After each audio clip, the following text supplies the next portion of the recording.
in rural areas. So as much as we are thinking about the people we are living with, but we also need to think, because some of them are our family members in any case. We need to think about ways of ensuring that there is productivity in the rural areas. So some of the skill can come back to the communities, because much as there's a national brain drain whereby our medical doctors are moving to some of the better paying countries and so forth. Also at a local level, there's a brain drain, because every promising child wants to leave the village as soon as possible. Then you are left with people who have no skills. So the skills can only go back to the village when there is something that we are doing. So we will be broadly looking at those issues, the Kgosi, in the next 3 days. I will get back to what we have prepared as a bit of a review. We will, as I said, we will not only be looking at the 2.5 years that we have been in office, although we will not be extensive or intensive, but we will also try to go back a little bit further to see where we come from as an institution, and not to say we come from 1994. But sometimes, if we need to be frank, then maybe 1994, to a certain degree, was the beginning of a lot of our problems in terms of the decisions that were made. You hear those who are in power saying our constitution is the best in the world. So the question is, it's best for who? And if it's best, as they claim it's best, why are other countries not adopting it? So we need to reflect from there in 1994 to say, what has been the status of the institution from then? And we need to be honest with ourselves.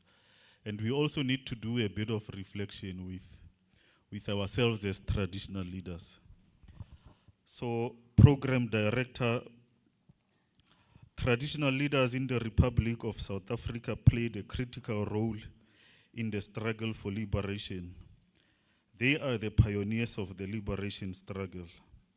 The wars of resistance, consolidation of power, and many more wars against and with the conspirators were propelling the wars and battles led by traditional leaders. The advent of democracy, which started in 1912 by the formation of the first liberation movement in the continent, was a sign of serious consideration by the people and traditional leaders that saw a need to unite as a critical factor. It was on those bases that some traditional leaders donated cows to feed the first conference attendees.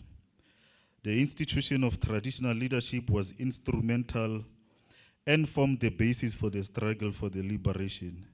Hence, several traditional leaders were in the armed struggle and consequently in exile. Whilst some were in exile, those in the country mobilized themselves to form the organization of traditional leaders that was fighting apartheid, called Congress of the Traditional Leaders. In terms of the status of the traditional leadership in our country, we have about 12 kings and queens, 2 principal traditional leaders, 867 senior traditional leaders, an estimation of between 10,000 to 15,000 headmen and headwomen. We have 1 national house, 7 provincial houses, and 31 local houses of traditional and Khoi-San leadership. When we look back at the inception of democracy, we must speak honestly about the context in which we emerged from. For many of us coming from the TBVC states, traditional leaders post-1994 was often dismissed as a relic of apartheid, something artificial, outdated, and complicit. But this was not by accident. It was a deliberate strategy to tarnish and delegitimize the institution of traditional leadership. And yet those in power at the same time and even today know very well that we too were victims of oppression. There was a silent but a strategic effort to erase the institution by rendering it irrelevant, by sidelining it without open confrontation. You would remember what in 1994 the IFP did to make sure that they rescued the kingship by making sure that they put a precondition on securing the land to make sure that post-1994 they are able to have control of the land. And even them, government is still trying to make sure that the power that they have in the Ingonyama, they take it away. The establishment of the Nhlapo Commission further complicated our institution. It led to internal divisions and even the demotion of some kings to principal traditional leaders. Despite these leaders also having the same historical authority as kings, the same traditional allegiance and similar community structures as recognized by kings. This inconsistency is unjust, and we need to make sure that the principal traditional leaders that are there are able to go back to their original status. Where kings have been recognized, there has been no clear articulation of their role in society. The vague idea that a king reigns but does not rule has left our monarchs isolated, sidelined, and misunderstood by the very same people they are meant to serve. It is not enough to recognize traditional leadership. We also have to define its place in the governance and the development of our country. Our administrative structure remains paternalistic and incomplete. Even today, our affairs at a local level are managed by sub-district and district offices. It's a system that requires traditional leaders to go and beg for their resources that rightfully belong to them and their communities. It reminds us of, and this reminds us of the words of Steve Biko in the 1970s when he said, "The ANC is no longer fighting for the liberation of black people. They are only fighting for a seat at the white man's table. We are saying this because the administration of traditional leadership still remains the same as it was in apartheid. So the people who inherited government in 1994, specifically on issues of traditional leadership, they just enjoyed having to have control over traditional leadership and their affairs. There has been a consistent communication gap between traditional leaders and the broader public. We are only known in media spaces when we have to defend ourselves in the media, when we have to defend virginity testing and all our cultural practices. And this leads to the broader public seeing us as problematic or self-serving. This must change. We are community leaders. We must step forward, take control of the narrative, and ensure that our stories are told by us and not for us. The media is a powerful tool, and those in power know it, which is why it is kept away from us. But we must reclaim our visibility and be able to speak to our people. Since 1994, no mining community has known peace. Investors will arrive in our areas with the sole purpose of extracting the natural resources. Politicians, both local and national, take their share, while the people are left to deal with dust and promises. Traditional leaders are targeted, corrupted, and drawn into infighting with the communities. Even when citizens raise their grievances directly with the president, such as the Imbizos that has been held across the country in the past 2 years, nothing has materialized this far. So it means if our people are not able to solve their problems through the office of directly engaging with the president, then there is no hope. Since the establishment of the Khoi-San community matters, not a single Khoi-San community or leader has been formally established or recognized. This ongoing lack of recognition has had a significant impact on the coordination and functionality of structures involving traditional and Khoi-San leaders. One of the major challenges we face is the frequent requests from various Khoi-San groups to participate in engagement, despite their lack of official recognition. Many of these groups discredit one another, creating divisions and confusions.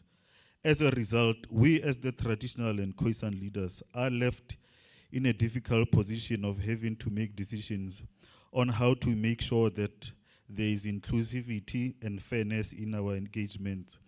As we are having the NKC here, there are many people, Khoisan leaders who are outside, who are saying the NKC is not supposed to be here. We had the same problem over the weekend. And this, I hope we will be able to engage with the minister, because all of them are speaking to Khoisan communities at different levels. Our own minister was able to engage and convene a lot of Khoisan leaders. And at that point, there was a decision to disband the NKC, and as we know it, and start something fresh. But that has led to even more infightings, because now we don't really know who is the leadership of the Khoisan communities. Everybody is claiming and everybody wants to be part of everything. And when you look at Minister of, the Khoisan community constituency, therefore he has also convened them on their own and said things to them. So the minister said our minister said things to them and took a decision, and also Mackenzie took a decision and convened them. So we are having a lot of Khoisan groups that all wants to be part of the institution. But you see, the reality is that we are here with provincial and local houses leadership. Not all of us could come here. So this matter needs to be addressed with the minister, that as and when they take decisions on certain matters, the reality is that the comebacks do not directly go to them. It's us as the National House that has to deal with those problems. And we were not part of those things that they created when they decided to engage the Khoisan communities. It's not wrong for them to engage them, but the manner of decision making and managing them, they have to take into consideration that it's the houses that represents them at the end of the day. Whoever is going to be appointed will work as part of the traditional leadership. And of course, when you engage with the Khoisan communities, there is a sense that they want their own house as the Khoisan communities. But also when you listen to traditional leaders when they are speaking in harsh tones, there is also a sense that maybe because we do not even belong to one institution. If we really belong into one institution, why is there traditional leadership and Khoisan? Because supposedly we should be one institution. So traditional leaders, we hope they will be able to pronounce on these issues and provide wisdom as to what must we do. And also the NKC as it is here, it also needs to give us direction, because we are ending up like headless chickens, and we end up being attacked everywhere for things that have nothing to do with us as the National House. So we hope we will be given guidance by our honorable leaders, because even throughout the national dialogue, we will speak to it later, we had to deal with a lot of these problems whereby there were a lot of them. Everybody wanted to be represented, and as you know, we have to be open about this because the issues are burning. A lot of them are claiming to be kings and queens with no basis, and they want certain things which we are not in a position to provide. So we are really urging the traditional leadership that is here to assist us in this manner. As traditional leaders, we also need to turn the mirror on ourselves. Over the past 30 years, many of us have believed that government will act in our own interest, but they have studied us long enough to know that we only respond when there is a crisis. We talk more than we act.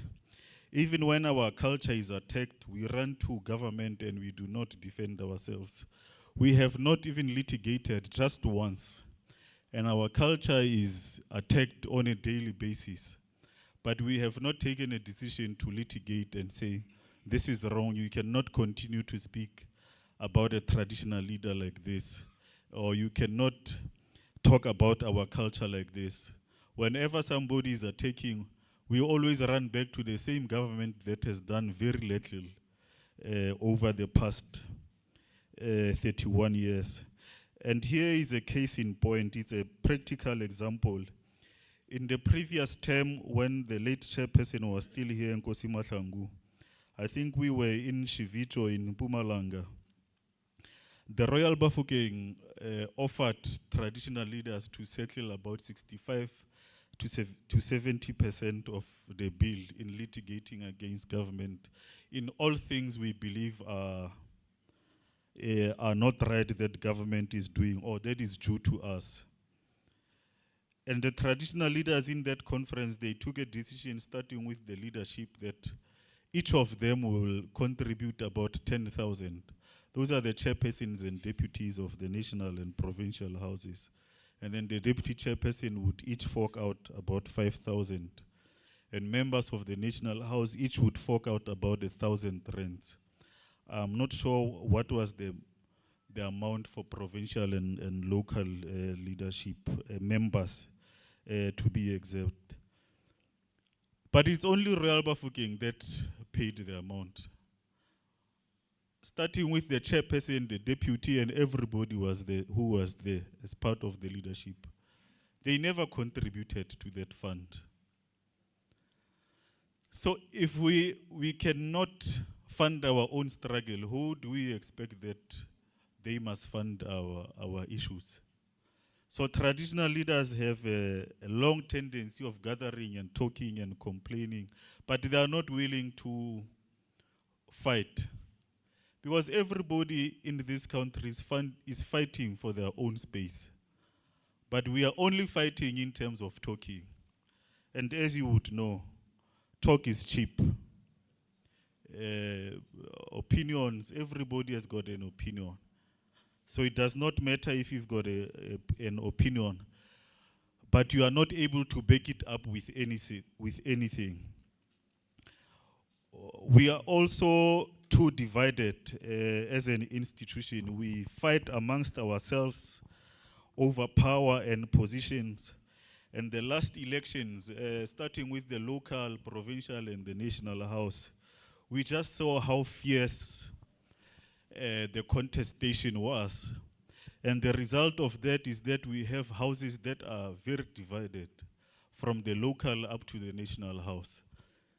And if the houses are divided and they are not speaking to each other, how can they successfully implement programs of the houses? So we need a rethink on the leadership and how leadership is able to ascend to the highest throne. And we must also be careful on what government does, because sometimes it will just make sure that there are few benefits that accrue to the leader, whether at a local, provincial, or national house. Then it's a rat race to the top, whereby we want to remove whoever is there by all means necessary. We also need to speak that there are traditional leaders. We are speaking, as I said, we need to put the mirror on ourselves. There are also traditional leaders that hardly have community meetings in their own communities. A year can go by, years can go by, and traditional leaders never had a community meeting. What do you expect that it will happen in your community? So sometimes we cause our own problems by not doing what is right. So we need to reflect on these issues as traditional leaders. We become very aloof, starting from the village. And even here, as you elect us, we now behave as if we are super traditional leaders. So we need to honestly be frank about our conduct as traditional leaders. And in certain provinces, when you go there, they will tell you that there are hotels that do not want to host traditional leaders anymore because of our conduct. Even midweek, you'll find that the traditional leaders, when the chairperson has called them there, they turn the hotel upside down. They are disturbing the guests. And you see, the question of women is not a new thing.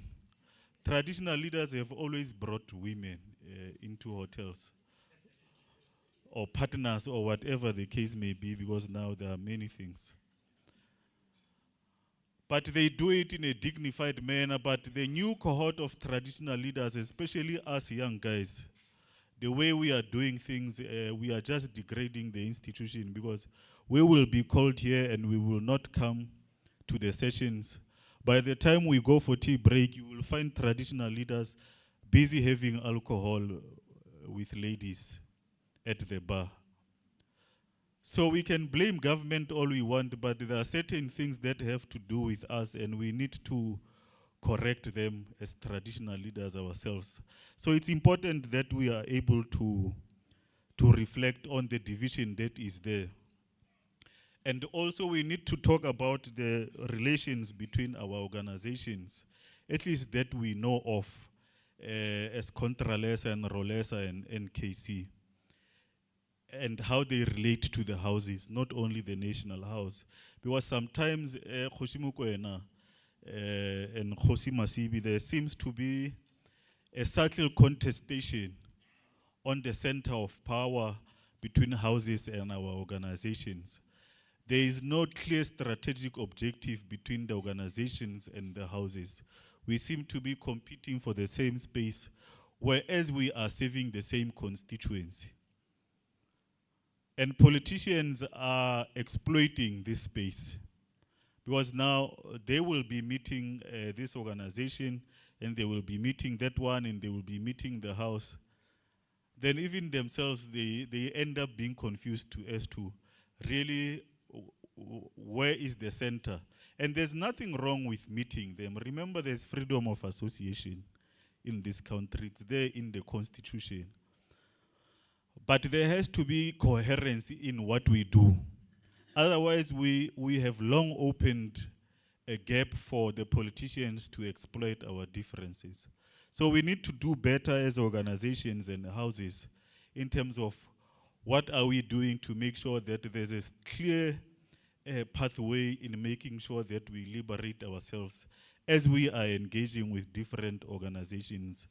And that is inclusive of government and those who are ruling. Well, now it's different, because we don't only have ANC that is ruling.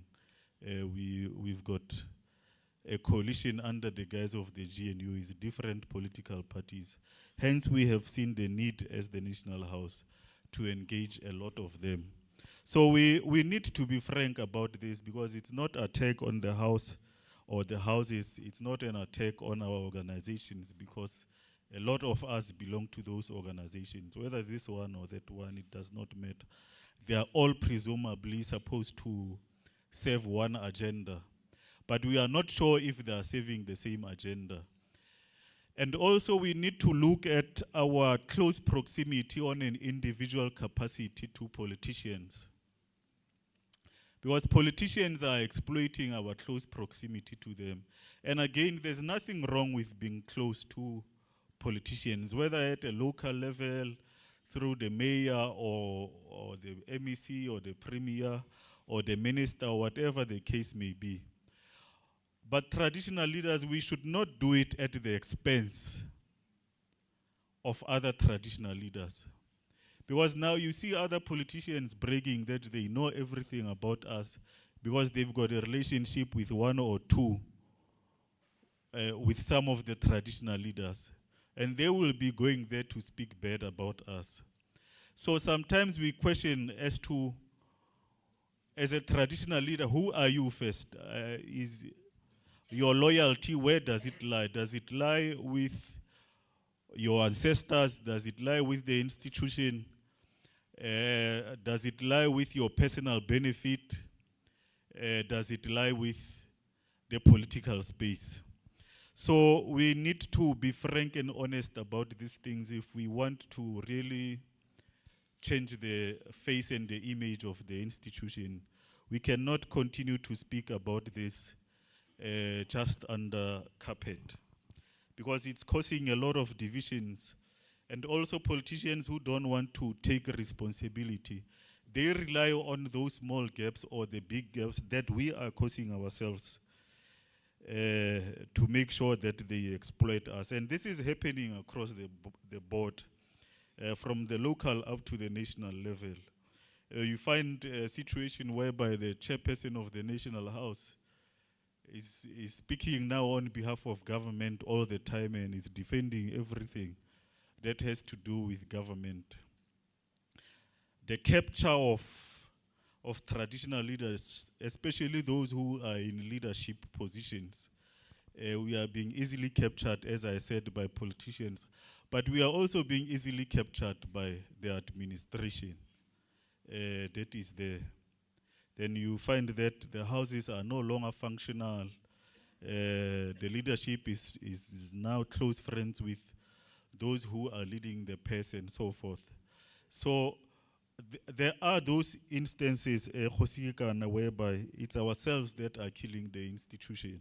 So we need to reflect. And also the members that are being elected to all houses, provincial and national houses, we also need to be frank about it as to, are we deploying the best of the best? Because sometimes we become aloof because we look at our peers and we think, no, I'm far ahead of them in whatever aspect. When we are elected in these positions of responsibility, it's important that traditional leaders remain humble and they are able to carry out their duty with the necessary diligence. So the people who are elected, can we please make sure from the ground level that we deploy the best of the best? Please, can we just make sure that we do that? Because you will find one of the houses or some of the houses not functioning to its full capacity. It's because of some of the decisions that we take. Because again, we have taken those things of politicians whereby we just elect each other because we are friends or we know each other. But when we get to the top, we get embarrassed as to, but do you think really this is the best from the institution? So we need to be honest about these things if we want to take our institution forward. The institution of traditional leadership has demonstrated remarkable resilience, having survived from the 1910 government of colonialism to the present day, even though periods of colonialism and oppressive governance. This endurance highlights the enduring significance and relevance of the institution in the lives of our people. Under the current democratic dispensation, the institution has adopted new constitutional and legislative frameworks. Its existence is now firmly entrenched in the Constitution of the Republic of South Africa, which continues to provide a platform for traditional leadership, despite concerns that the current provisions may be inadequate in fully supporting the role and development of traditional leadership structures. Many individual traditional leaders have proven to be entrepreneurial and deeply committed to the development of their communities. However, while individual efforts are commendable, as collective structures, we have yet to fully capitalize on our organized potential. Our institutional strength lies not only in our history, but in our ability to function as a united strategic force. Beyond government, various stakeholders and development partners continue to recognize the value of working with traditional leaders to address community needs. These partnerships have opened doors to high-level collaborations that can benefit people and strengthen the role of traditional leadership in national government. As Malcolm X once said in America, we are not outnumbered, we are out-organized. And that is the truth. We are just not organized as we are supposed to be because of the fragmentation of the institution, whereby there's many groups amongst us. Therefore, when we are together, we are unable to shape the strategy of what we want to achieve. Across the country, we are witnessing an increasing number of individuals presenting themselves as traditional leaders without official recognition. Alarmingly, some of these unrecognized individuals receive more support, both public and private, than officially recognized traditional leaders. This undermines the legitimacy of the institution and creates confusion among communities and stakeholders. The Traditional and Koisan Leadership Act makes provision to address this challenge. Yet enforcement remains weak, and this speaks to you, Director General. We have not seen you acting on any of these people who claim to be traditional leaders or queens or kings. But it's you who is the custodian of this act, and it's you who is supposed to be implementing this. So we are also finding fault with you. We are not only finding fault with ourselves. In addition to individuals, various unrecognized structures claim to represent royalty or traditional authority. However, their legitimacy is often unverified. As traditional leaders, we must collectively define and agree on who legitimately represent us and our royal institutions. As you would know, there are many organizations now. In the last Chairperson's Forum, I had a letter from the Princess Network that wanted to see me, but I took them there so that the provincial leadership can be able to meet them and assess what the issue is about. When we had an engagement about 4 weeks ago, we had another Princess Network that came to the event of the National House. So we are seeing this situation growing more and more. We need to speak about it and make sure that there's coherence in what we do. Because seemingly in the royal house, now everybody wants to have a say and everybody wants to control. From the prince to the princess to the aunt to everybody else. So we are we are turning ourselves into a Mickey Mouse organizations because everybody in the house wants to take control. But there is only one seat in the house, and there can only be one leader. I mean, we are students of nature, even animals. There's only one animal that is leading other animals. But the situation which is ensuing now is really problematic, and we need to discuss it and take decisions on these issues. Traditional leaders fought hard for the creation of a dedicated department to support the institution. This resulted in the establishment of the Department of Traditional Affairs in 2009. However, instead of fulfilling its mandate as a support structure, the department increasingly behaves like a supervisory body over houses of traditional and Khoi-San leaders. This has created unnecessary tension and undermines the autonomy and the authority of the houses. Many traditional leaders are not aware of who the director generals are, the DDGs, and all of those people. And this is an indicator of the lack of meaningful engagement with the leadership it is meant to support. I don't know how many of you know who our DG is and the DDGs. So this is an indictment, DG. We only see you when the minister is there. We are shocked that you are here, but we know the minister is coming later. Yeah, today I'm here. I'm ready to be removed. We need to tell the truth, guys. So there's a clear example of the disconnect, as was seen during the recent crisis concerning the regulation of the tuck shops. Throughout the process, the leadership of both the DG and the DDGs were in those meetings and failed to ensure that the interests and participation of traditional leaders were represented. But people from DCOC made sure that municipalities and councillors remained the center of power. But our senior administration was just there. I don't know if they were quiet or they didn't go there, but I know they were in some of those meetings.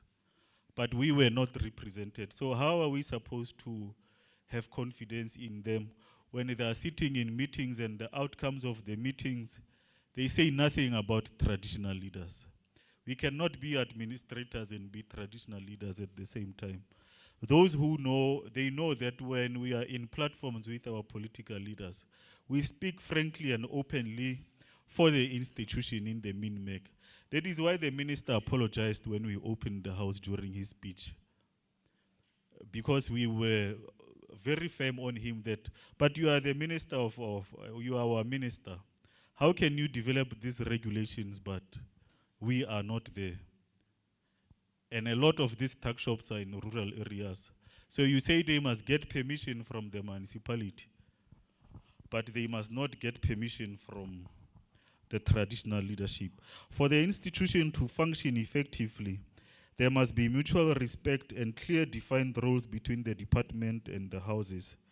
The department must return to its original purpose, to support and not to supervise the institution of traditional leadership.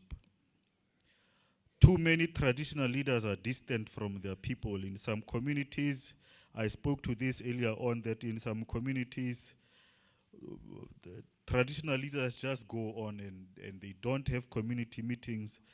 They do not speak to their people, and we cannot lead what we do not engage. We would just like to speak about what happened in different terms here in the National House. During the era of Kgosi Shuping, that house, they set up the systems and procedures for effective functioning of the house.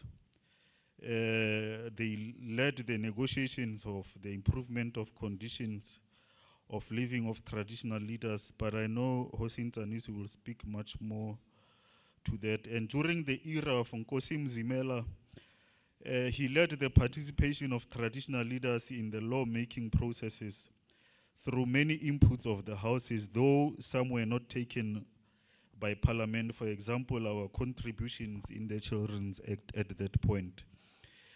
He led the establishment of partnerships with government departments, the partnerships with foreign countries such as Ghana. They initiated Parliament of Traditional Leaders of Africa, which was later regionalized as SADC Khotla.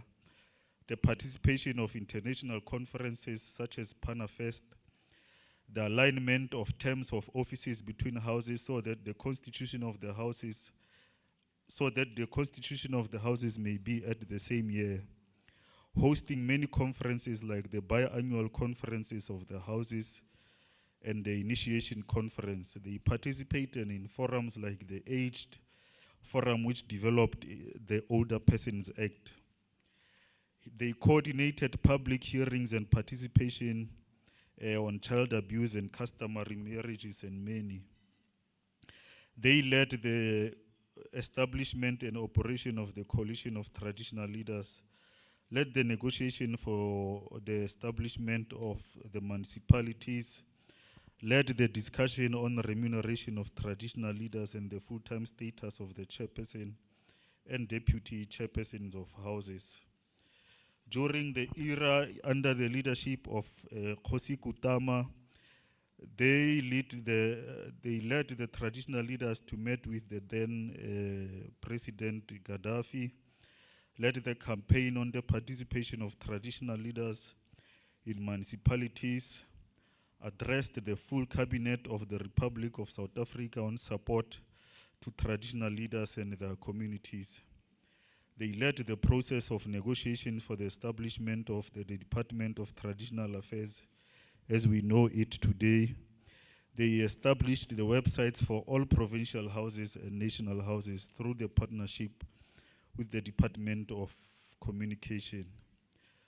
During the era of Kgosi Maobane, there was a rebuild on the confidence of the houses, both provincial and locals, improved the working relationships with the King's Contralesa and government, led in taking the National House to the province in a form of public outreach, rebuilt the relationship with foreign countries such as Botswana, Lesotho, Zambia, etc., opened the debate of the opening address of the president to non-members of the National House. As you see now, when we are having the dialogue, we are able to have our organization speak, although they are not members of the House, to reorganize the committees of the House to focus outward. During the era of our late chairperson, he led the fight for self-sustainable institution of traditional leaders by establishing a URK, led in the fight for the implementation of the 2017 Indaba, organized conferences that monitored the progress on the implementation of 2017 Indaba, such as Lekgotla 2018, Chivito 2019, and the midterm review of 2020. They fought for the participation of the chairperson and deputies in the Koktamin MEC. They fought for the participation of the chairpersons and deputies in the Presidential Coordinating Committee. And during the era of our late chairperson, they declared the institution as being on its own for lack of government support. The chairperson pioneered the launch of Invest Rural Master Plan. He also revived relationships with foreign countries, established a close working relationship with different government departments. And more importantly, he pioneered the first meeting of traditional leaders who are within the youth category, led the ending of the normal parliamentary-like debates into the dialogue. Nkosikazi Mhlaudi promoted the community-based organization on development, strengthened the fight against discrimination of marginalized women, and so forth. Well, hopefully one day, or at the end of this term, the next chairperson will speak about what we have done so far, because we do not want to blow our own horn. So we are here as traditional leaders. This is some of the things that has happened previously. We are in the new era of coalition government. We need to find our space in it.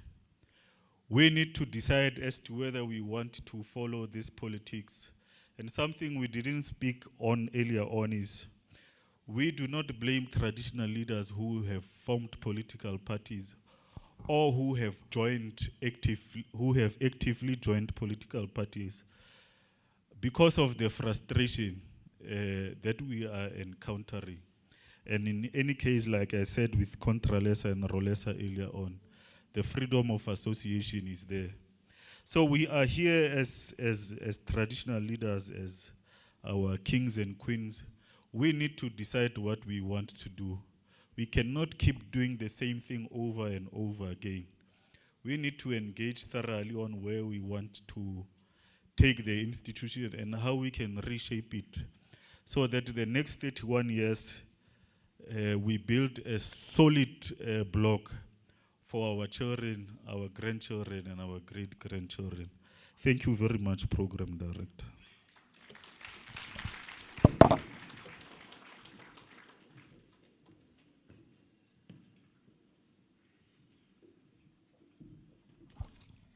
Kgosi Seatlholo. Uhlalo ubekile. Ngoke nesiphendule. Akho secaweni mosapha. Uthethe indoda enye engaphendulwa. Kodwa ke before we do that, I would like us, because the under pressure abantu balapha kitchen, but funesiphungele thethu ngoba uJobe uzaba ne fruitful expenditure. Fruitful kind, fruitless expenditure. So benza ucela, Your Majesties, we break for 20 minutes. Okumkani will have their tea kula holding room yabo. We grab tea, we come back, we start the discussion. Khona inkosi zami Nkosikekana nenotile pha izinto esizazithetha. So ndiyacela ke, we break for 20 minutes and we come back. Thank you.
we may come back to plenary. Let us come back to plenary.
Sound check 1 2 1 2 ngizwa.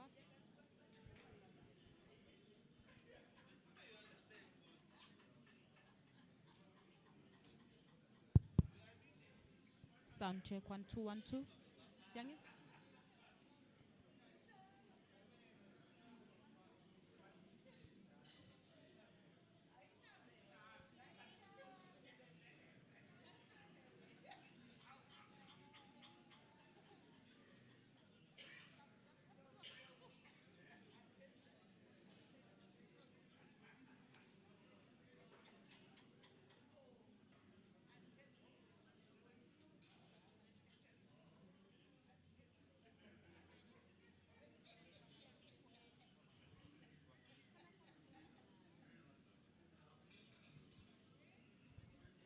Aiba.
Can we start?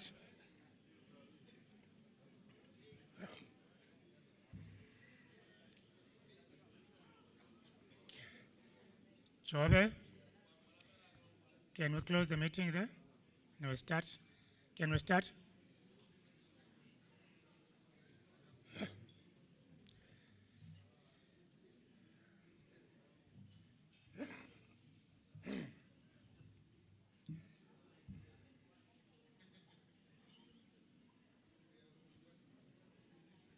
Can we close at the T?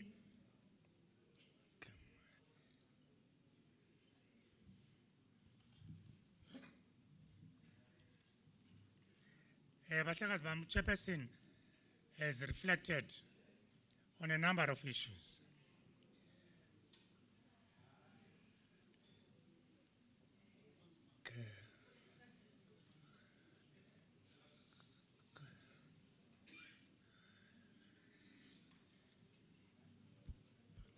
Modieke, please ask the people at the T to keep quiet. Can we resume, Bahlakazi? The Chairperson has reflected on a number of issues, on the objectives of this session, the historical perspective of the institution in the country, and where we are as a country. So I take it, going forward, Kgosi were noting, they will respond to some issues that the Chairperson has reflected on and give us a direction. We have tried to establish a resolutions committee that on the last day of this session will present a program of action for National House, provincial houses, up to the TC as to what do we do, what to do therefore. So I'm welcoming people that want to comment after the Chairperson has spoken. Is that opportunity now? Chairperson Aselim is number one. Another hand from this side.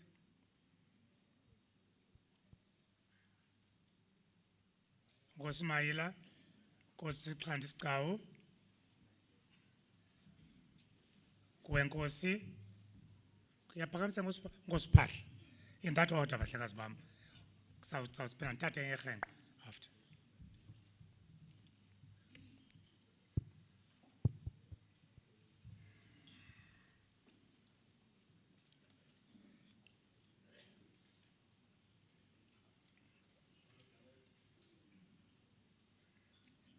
No, it's Nkosi Ngova who's talking, the first one. Thank you very much, Honorable Deputy Chairperson and Program Director of the Day, Chairperson of the National House, Kgosi Seatlholo, our Majesties and the Chairpersons of Provincial House and leaders of Contralesa and Rolesa, and all traditional leaders present. Chair, I'm not sure, I'm not directing it direct to the discussion, to the address by the Honorable Chairperson, but I think it might find a way of being discussed, whether at a later stage or not. So it's not necessarily getting into, but I'll just take advantage because the one item, it is under B, where it is saying national dialogue. Though it did not touch on it, but I will believe probably it might be able to be responded to, not necessarily by him and not necessarily now, maybe during the course of our discussion. Chair, on the national dialogue, our participation thereof as the institutions,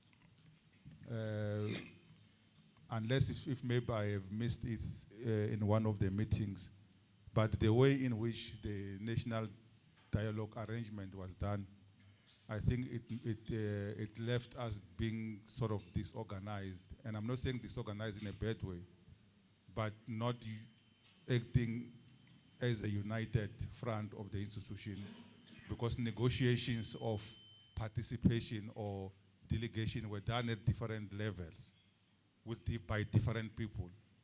For example, I'm not sure about other provinces, but in my province, we were also accompanied by the chairpersons of local houses. And that arrangement was not done through the National House. And it was not also done through the Provincial House. It was done through the Premier's office without the involvement of the Provincial House. So it might cause some confusion to say, but only Limpopo had chairpersons of local houses, while the National House has invited the chairperson and so on, which is a good thing actually, because it made us to have more numbers. But I'm just saying, as the chairperson of that province, I need to put it up front that we were happy that our local chairpersons were part of the dialogue. But unfortunately, that arrangement was not done with us or through us. We only got a call on Thursday, and hence some of the chairpersons of the local house could not make it, because we only got a call from the Premier's office to say, we have negotiated with, what is that structure? That structure with money, NEDLEC. Yeah, we were only informed that yes, last night there was a meeting between the province and NEDLEC, and we have said they must add numbers on traditional leadership without even consulting us and so on. And some of the local chairperson, it did inconvenience them because they were not ready for it. So I just wanted to clarify that. But that being said, Chair, when we were there, some of us, I'm not sure about others, I'm not sure if there was a way in which one could raise a hand and contribute, because I was going to be contributing as an individual in Kgosi, not representing the institution. There was no position to say, what is it that we want to get out of this national dialogue? What is it that we need to emphasize on? So maybe that needs to be going forward. We need to find a way about that. But secondly, before that dialogue, there's been a lot of walkouts and the like by legacy foundations and political parties and so on. I thought when the nation is in such kind of a mood, as an institution, we need to reflect on it and have a position, so that we don't go there and represent ourselves to say, when things are like this, what is our stand? So that even when the media pick you up and want to interview you, to say, what about this? You are able to talk from the united voice. So that's my contribution. So the issue of the national dialogue, whether it was a convention and it's still going to go on, I think we will need to find a way as the institution. And when I'm saying institution, I'm not talking about the houses. I'm talking about the institution of Kgosi. We need to find a common way, even if we differ. Let's have those differences, but end up having one common voice. So because at the end of the day, we will just go and sleep at the hotel and the like and come back, but and then we are registered that we were part of these things, but we were not there to represent the institution, because, so that's my input around that, Chair. Chair, when my leader was outlining what happened from 1994 and the like, I just felt maybe we need to add one part which we need to reflect on, not necessarily now or tomorrow, but we need to reflect on, is this new thing that all along we were being, he did mention that we were under especially the national level. It was one political party that was getting majority until when that trend was, whatever happened, we know what coalition. Yeah, but then there was this thing called government of national unity. I think as an institution, we will need to reflect on what does it mean. Because now we are getting into local government. But besides that, what does it mean for us as an institution regarding this government of national unity and the like, because whether it was government of national unity or it was one party leading, what does it mean to us as an institution? So that Ndiyakuva. yeah. So I think those are the two issues. That's why I'm saying I'm not directing it to the chair remarks, but I'm just putting it into the floor if it will find a way, because these are very critical, because our people are asking us to say, this GNU, why are you not there as the institution? And we know that to be there, you need to have been gone through a political party representation. But it is understood that it means there is something that can be done differently when opportunities like this happen. But the fact that we know that our people in South Africa, they don't have a confidence to one political party anymore, for now at least. What does it mean to us? Are we going on the same gear? Are we approaching things the same way in which we were approaching it before? And I'm raising these things here, not to the National House, but to all of us to say, can we reflect on that? And because when you are in the war and your enemy is at the weakest, that's where you should take advantage of. Because otherwise, when you are an enemy, I'm not meaning enemy in terms of blood. I'm saying people who are not supporting you, when they are at their weakest and they need you to assist them to get out of that weak situation, what do you do? Thank you, Chair. Thank you. Nkosmaila. It's me, oh Lord. Thank you. Deputy Chairperson, who is now the Program Director, the Chairperson of the National House, the Chairpersons of the Provincial Houses and the districts, the Queens and Kings, everybody present here, not forgetting the administration. Mhlakazi, undimamela kakuhle. Ndiyakuthetha ngoku. Buwa Nkosi. It's unfortunately that I'm not conversant with the language, but I can hear what you are saying. The chairperson talked much about this new dispensation, the never be dealing. Now, in the new dispensation, traditional leaders, I don't know whether, is it correct to say, become frustrated? Because initially we thought that izinto zizawuhamba kakuhle. But it's so unfortunate, it didn't happen like that. Switch it off. So, from 1994, many things happened.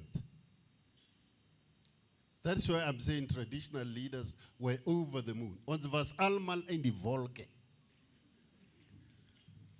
Because we are saying we are going to be led by people who understand traditional leadership. Because the president himself is from the traditional leadership. But it's so unfortunate that things didn't happen the way we thought. Now, we talked much about what we call democracy. But according to my understanding today, it is not democracy, but it is the demonstration of craziness. So it's not democracy. Because our government has been consistently inconsistent. They promised this today, and tomorrow they are going to promise something very different. And Afrikaans say, die belofte mag skuld, and dat moet nagekom word. The promise is binding, so it must be fulfilled. So they failed dismally to fulfill those promises. It is true, the chairperson talked about traditional leaders who are the architect of their own demise. Because traditional leaders, some of us, let me not use the same brush to brush you, but some of the traditional leaders are rubbing shoulders with political elite. What are you expecting from those people? To do what? What is it that you are expecting? Because I understand that there's a problems, yes. But let us not be interested in their political shenanigans. We mustn't be interested in those things. Let us not be interested in their squabbles. That is not our baby to nurse. It is their own problem. They must solve their problems. But they shouldn't lead us into the limbo. That would be wrong.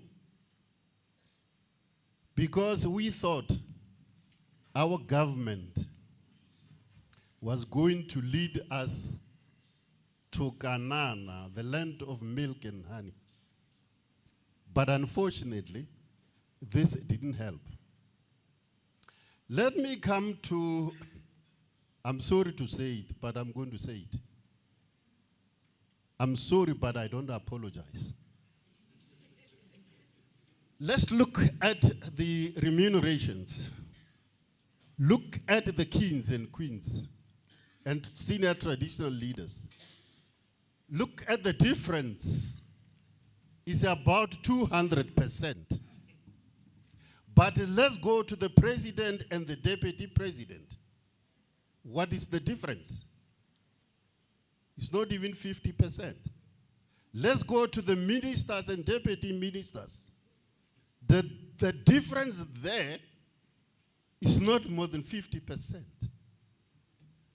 Now, what's wrong with traditional leaders? Where did we go wrong? Where we are punished in this fashion? So, it is time that we stand on our feet and say enough is enough. We had enough. And then it is true that in 1993, during Codessa, this is, I mentioned last, that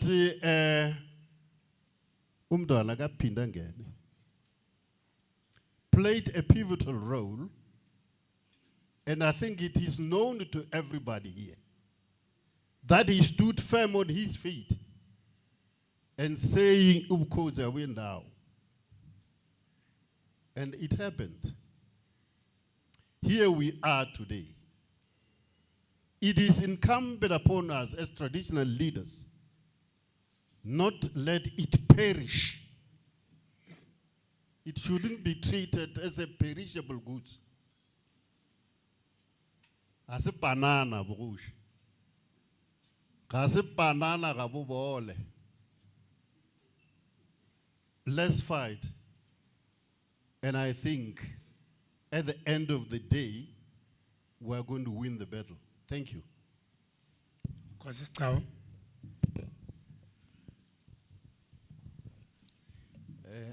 Greetings to you, Program Director, Your Majesties, fellow traditional leaders and officials.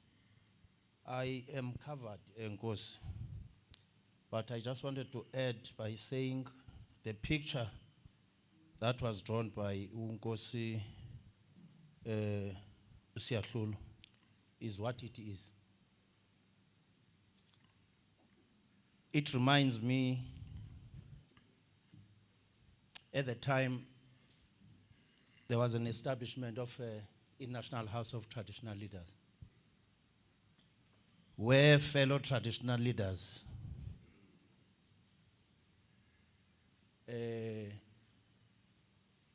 didn't honor their commitment. I won't go back to that. Those who were there knows what happened. They know what happened at the time. So in reality is that we are not united as traditional leaders. And that reality doesn't only lie on that. I'm not sure whether we are still in the homeland system or what. We have these cultural differences, we come from different nations, but we are one. But the way we do things, we don't do things as this one unit of a traditional leadership institution. So I don't know which doctor maybe will help us to wash away these misfortunes that are in us, because we are carrying them. In reality is that we will be led, be it a local house, a provincial house, or a national house. If we are factional, we will be led by people maybe who don't have capacity. I'm not saying Kgosi doesn't have capacity, but a result of this division that we have is that we would want to see the institution moving to the great heights, but with what material? If the material you use is cheap, then it means the quality of what you get is cheap quality. Then what do you expect from that? So in reality is that let us be honest, and I wish we could be honest and not only waste our time here and say, no, there must be unity amongst us, when we know that this is just a talk shop. So in reality is, if we are honest, we will go back to our local houses, and when we deploy leadership, we deploy people with quality. Be it province, we deploy people with quality. Be it national, we send delegates whom we know that they will deal with whatever that they have to face on their way. Thank you. Kgosi.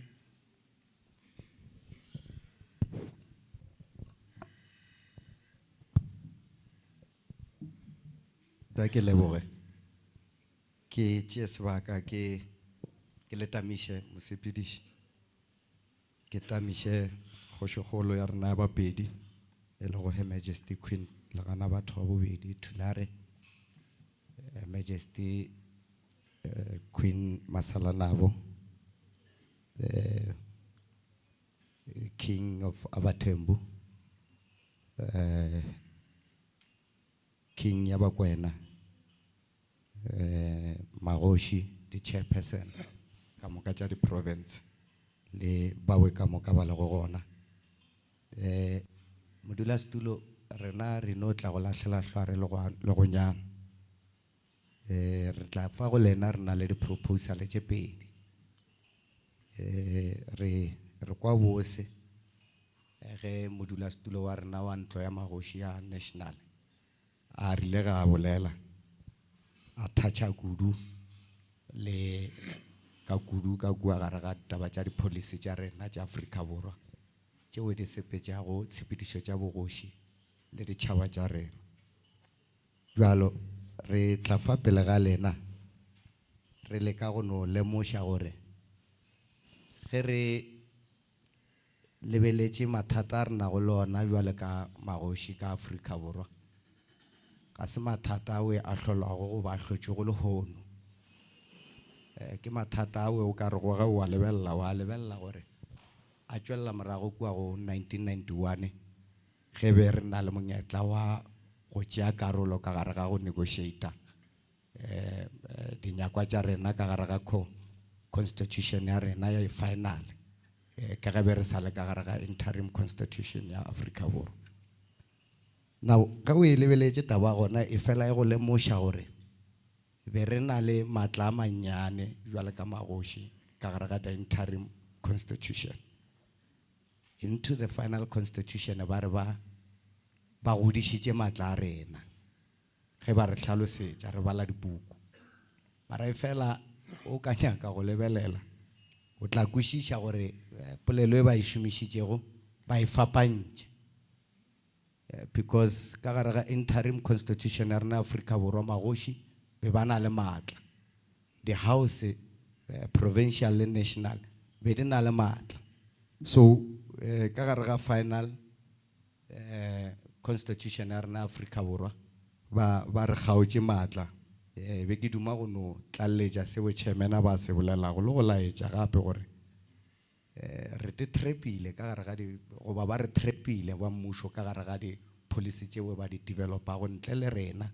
go tšea karolo yes go ka no ba le tšatši le lengwe re ba go le monyetla as national go bolediša di policy tša go buša bogoši ge re na le di minister mara di policy tše di re governang jwale ka magoši go ba ditšhaba tša rena ga di thome kwa godimo le bile ga di fele kwa godimo di thoma fase nka go fa mohlala mohlala ko gore di organization tša rena tša dipolotiki tše ge di dula for di conference tša bona ka mogare ga di conference ba bolela ka di policy le go lokiša di policy tša mowe pušo wa bona e leo mara ka mogare ga discussion ya di policy magoši a memwe mola ba sa meme go ba ya go bolela ditaba tša ditšhaba tša bona ke ya mathomo eo e le gore ke duma gore ntlo ya borena e re ge e lebelela ditaba e lebelele tšeo gape e no ba go no re ke theresho mmušo wa rena di politician tša rena di na le di resource go feta rena there is no way re ka lekang go reclaima maemo a rena through tsela ya di the policy because ba well equipped ba na le capacity ba na le tsebo ba na le bana bao ba direlang di research so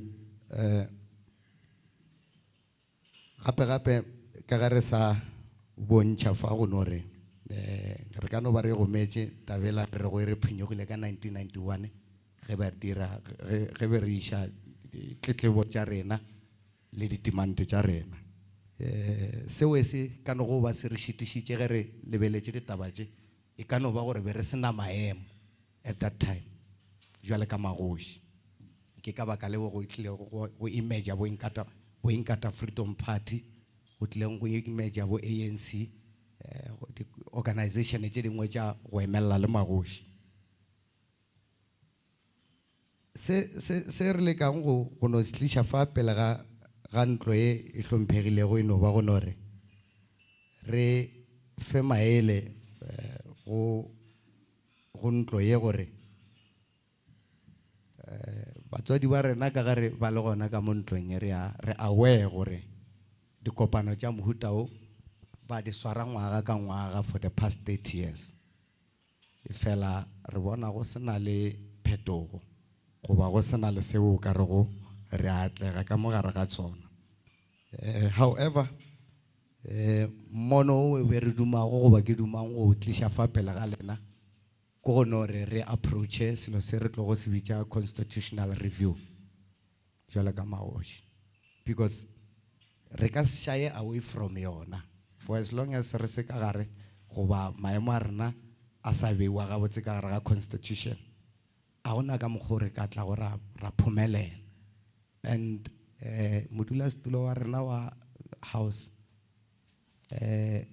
re ka morago ga lena monga rena moetapele wa rena ke nako ya go tšea dipheto ba boletše modulasetulo wa rena wa Limpopo fa gore tšatši le lengwe go hlokega matsogo a mantši godimo ga kgopolo e tee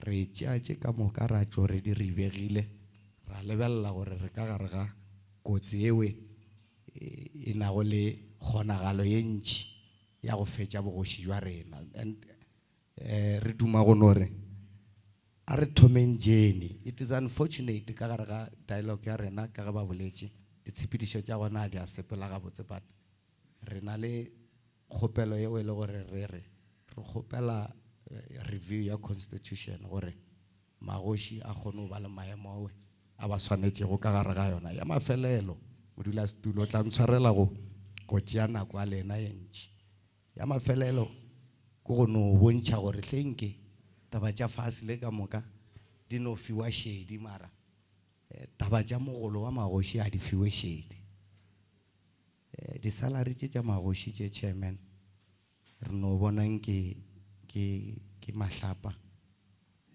le ge e le gore re aware le bile re ithutile gore go bile le di-gazette tšeo di bileng gona tša go bolediša ka tšona di-package tša ditšhelete tša di-public barriers from morago as much as almost 10 years mengwaga e boetše morago be go na le di-adjustment le di-increase le tše ka moka mara magoši a borena a no bonala ba tshediša maahlo mohlala wa Kgosi show wa di 16 tša October 2024 mo go tšwelego gazette eo e recommendang gore di-salary tša di-office barriers ka moka di upscale unfortunately sankara kwa ba e bolela ka gare ga di-house tša rena local, provincial or national but ke dilo tšeo le gore di duma gore re diele šedi le bile re eme ka bogale because I doubt gore the coming generation ye tlo go swara maikarabelo a re a swereng e ka tla ya ba le the thick skin ye re nago le yona rena magoši a lehono so be ke no lahlela la bošuana thobela. Last one, Kgosi Phahla, and we'll invite the chair after that. We'll take another round. We'll take another round after the chair. Thank you, Chairperson. Magoši yaga, kings and queens, my national chair, let me just shoot straight from the hip. As royal leaders, we are not condemned to an inevitable status decline, nor marching proudly to our extinction, as our cynics and detractors, inclusive of politicians, will try to make us believe. I, for one, do not believe in that fate, but do believe in a fate for continued non-recognition of our status as royal leaders and our institution, as long as royal leaders downplay the institution lifeline in the face of adversity. We previously floundered with indecisiveness during crunch times and when the situation calls for that, and allowed institutional destructive processes to go unabated in the name of hope for change from government and our politicians. That will never happen. We have been fed the same wine in two different classes and made to believe there is something that is changing. I'm just putting that example so that everybody could understand my point. Nothing is changing. We are being bluffed and we are buying it. Okay. Without philosophizing, let me go straight to my points that I wanted to raise. Where I'm standing now, I am a public office bearer without a pension. And yet, other categories of public office bearers enjoy such benefits. I don't understand why. It's because I'm not earning a salary. I'm only getting a stipend. this House must deal with that today and leave Benoni with a resolution to deal with such an injustice. Some of us normally watch TV in the morning before going to somewhere else, and I happened to read a headline in today's newspaper. I don't know if some other royal leaders saw that. It was the front page of Business Day, where magistrates are taking Ramaphosa to court. That means all the avenues for engagement have been exhausted and nothing is happening. The same with our case.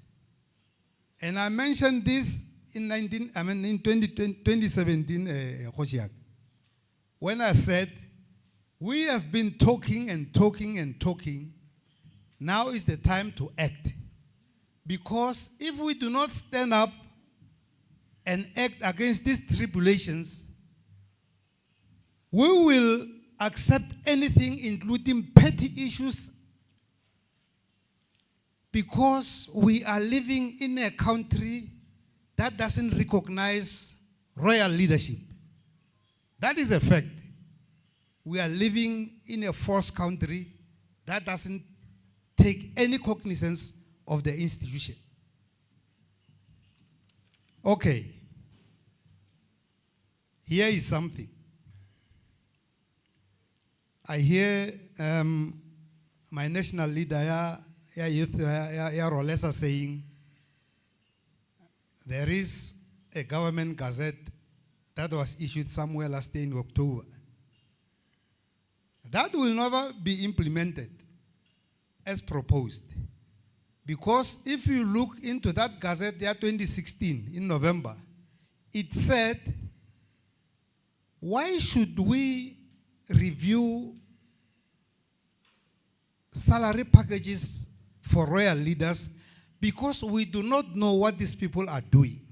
It is in black and white. November 2016. So it is obvious that these macro and micro issues, if not dealt with, anyone who is in power will wish it away unless we do something. And I will say, why can't we follow what the magistrates today are doing? They have taken government to court because of non-implementation of the very same October a government gazette. I will propose something like this. Firstly, let's establish a 10-person committee.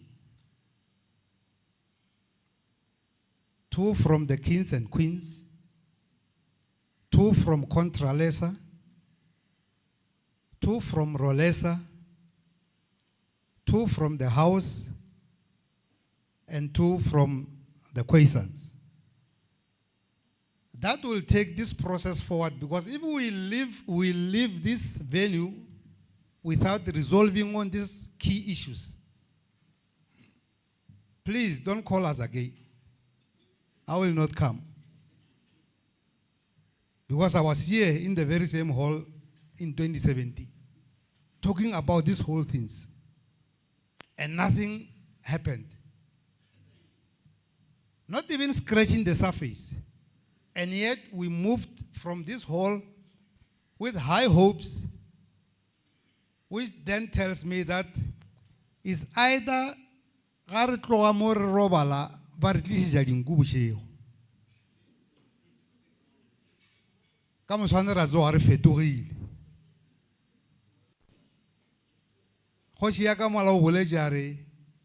let's look for people with capacity to take whatever resolution that will be taken here forward, inclusive of taking this government to court. Please, thank you. Thank you, Mr. Pastor. Chair, can you comment on the national dialogue? Okay, please bring the mic to the chair. and then we'll take another round after the chair. Thank you, Program Director. Just to briefly speak on the national dialogue. Kgosi, as you would know, I was appointed to the eminent persons group by the President. We are still finding our feet there. And I'm there with Kgosi Nwamitwa. I think predominantly our responsibility as the EPG is to make sure that the national dialogue is as inclusive as possible. The most remote areas of our country is able to have its voice heard. So we are sort of guarantors to make sure that whoever feels neglected has a platform to speak. So those are some of the issues we are fixated with inside the EPG. But as Hosing Gove said, we were there on Friday and Saturday, and as you all saw on TV, there was a lot that was not organized properly from the onset by the organizing committee, because the EPG does not run the national dialogue. It's that committee. And during the weekend, it was supposed to be collapsed so that all the 22 sectors, remember each of them must have a representative, and we are one of those structures. So we had to, together with the Khoi-San community, appoint or elect somebody who can represent us there. It was done on Sunday, but most of my leaders were already gone. But I think I was with the DC and DC from my province and Kgosi Phahla and some others. And then there was also the question of the Queen's Forum, because they said they want representativity in the structure of the national dialogue, which is giving me a bit of a headache. It's not that we are against it, but it's the houses that were invited there. It has to be a traditional leader that represents. So at that point on Sunday, the members that were there, we said, no, Kgosi Phahla can represent us there. And there was a lady from the Khoisan community, I forgot her name. But they only want one person. They don't even want 2 or 3 people. So I also received a call on Sunday from Queen, I don't know if it's Queen Damasa. Yes, she was also speaking about representativity and all of that. So one, Your Majesties, is starting to have a problem, and it's a space that is very sensitive. We do not want to be found to be having a back and forth with the spouses of our Majesties about these things, because a king or queens that are here, they are legitimate in the sense that they are traditional leaders themselves, unlike the spouses, you see. So if it was coming from them, then it would make sense. It would be immaterial if it's the king or queen that goes, or it's a senior traditional leader. But we are having this problem, and we don't want to find ourselves being accused of many things that we disrespected a spouse of so and so. So if this space can be confined to traditional leadership, it will assist us a lot. So that is what transpired. It was chaotic. I think that is why most of the leaders on Sunday, they left, because it was disorganized in many ways. We all saw that. So the person who's supposed to go there is, we are supposed to give him a mandate as to what do we want to achieve out of the national dialogue. Because remember, the dialogues are supposed to happen in communities. That was just a convention. We have to make sure that the dialogues happens in local houses, they happen in your areas, in your villages, and so forth. So those of us who are there in guaranteeing inclusivity, it's our responsibility to make sure that it happens in that manner. But the chaotic nature of that space, one cannot fully guarantee that it will happen 100% in that way. But of course, we will do our best to make sure that the most remote areas of our country are able to participate and bring in their input. But also, on the question of the foundations, Hosingove, for me anyway, it's a bit complicated because one also questions the relevance of the foundations in our communities. Have they ever done something in our communities? What gives them the legitimacy to say, no, if we pull out, then nothing can happen? But also the national dialogue itself. Remember, the document, one of the founding documents, is not like the social compact that the president is talking about. It compels government to implement whatever South Africans are saying. Because one of the simplest things South Africans will be saying is to say, we don't want the GNU, for an example. Will they implement it? They won't implement it. Unless, of course, they can agree to remove themselves from power. So one questions the overall purpose of the national dialogue itself, to say how much, because remember, it's not in law, it's not legislated. It's something the president did in terms of Section 83 of our constitution, because he has that responsibility to unify people and all of that. But it has no legal standing in the sense that nothing compels the cabinet and the presidency to implement whatever South Africans are saying, to say we don't want this. Let's say we don't want councillors in our areas anymore. I'm sure those are some of the issues we would like to raise as we go in. So part of the responsibility of the dialogue, DC, is to give the mandate to the person who is elected or who is appointed to go and represent us, and also to go and fight for more space, more importantly. But we are fortunate because there's two of us in the EPG. So to a large degree, there will be somebody inside the EPG that will be continuously making sure that the space of traditional leaders is attended to, unlike when we were not inside. So it's up to our royal leaders as to what do you want to achieve in this national dialogue. Do you want to review something? Do you want to give those people who are going there the mandate? What mandate are you giving them? What do you want them to achieve? And of course, you can also give me mandate on the EPG to say, what do you want me to pursue inside the EPG? As long as we understand the responsibilities and the difference between the EPG and the committee that was established this past weekend, because we've got different responsibilities. So basically, the person who goes there will be the convener of our sector, or the people who will go there will be conveners of our sector. They will be the ones, of course, working with houses. They will be going around rural areas to make sure that the dialogues, because the dialogues are happening in communities, they are not happening in Gauteng or at a national level. That was just a convention to kickstart the process. I'm not sure, DC, which part of the national dialogue I have not covered, but I'm happy to clarify. Thank you. You have covered me very well.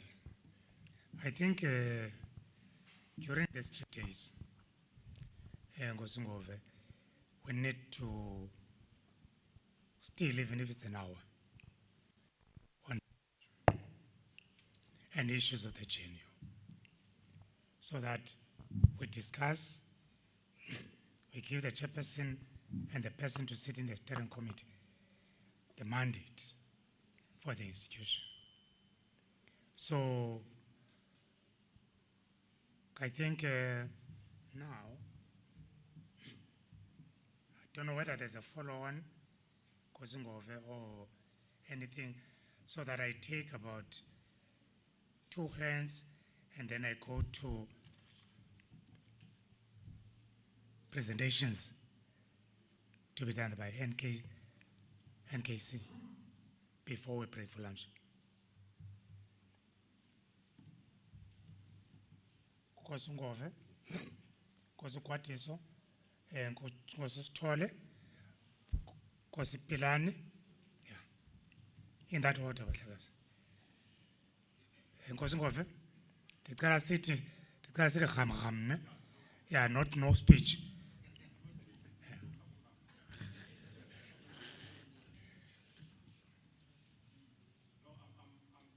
Chair, because the answer from the chair does covers my ambitions that there will be nothing binding coming out of the dialogue because of its nature.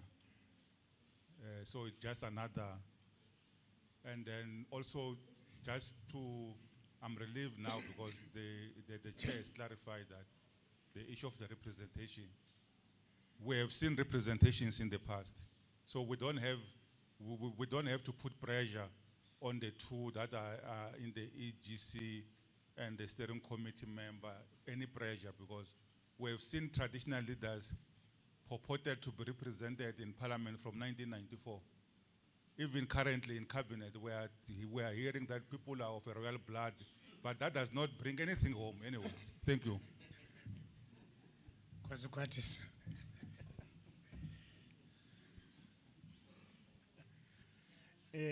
Thank you, Chair. Manbulisi Nkosi zonke. Chairperson with National House is Kumkan. Dithetha xotileyo ke mna kanti kwazi ukuthi kham. Iyangixolela Bella.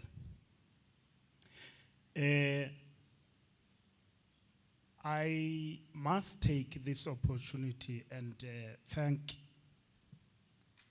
that we are invited here as chairpersons of provincial houses and the local houses to join the National House in its mid-term review. I listened to the presentation by Chairperson, and I listened to it deliberations by Amakos. But I think, as I have listened, it's not going to help us more to keep on complaining. Dwelling much on the issues that have not been done and all that, it's not going to help us now, as I listen. Chair, when I say this, I look at the resolutions. There was a time when we raised the fact that probably the houses need to be entities so that we are able to have budgets of our own and be able to have the staff at the time we want. I can make an example. In the Eastern Cape now, the Secretary of the House, I think it's almost a year, if it's not getting to 2 years now, he left. But because we have to depend on who the politicians want to be in the houses, then we still don't have. Because we are not in control of any recruiting process and all that. Those are the dynamics. And yet, if we were an entity, that would not have been a problem. And even the budget would have come straight to us, so that we are able to engage on our programs that we had set ourselves. And not having to go and beg or else negotiate. Because now you are funded through a department. Then you are dependent on the DDG, on the DG, or the whomever that is there, if you have to have money now. I think it's one of the things that we need to look at. Secondly, I look at a situation, I think if we miss it now, we probably would have to forget. If we miss on this local government white paper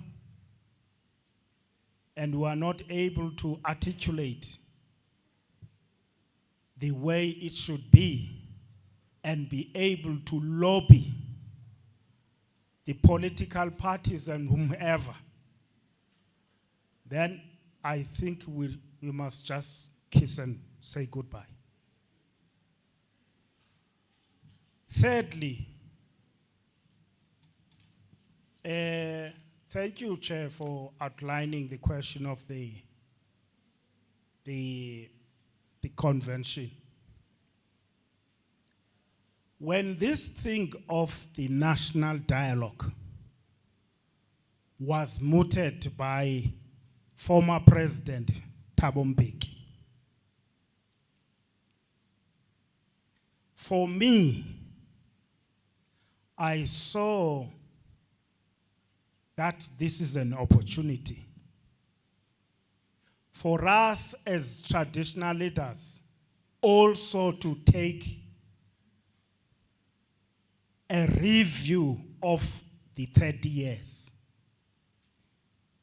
which we had already identified the things that we do not like, that we need, that they must be corrected.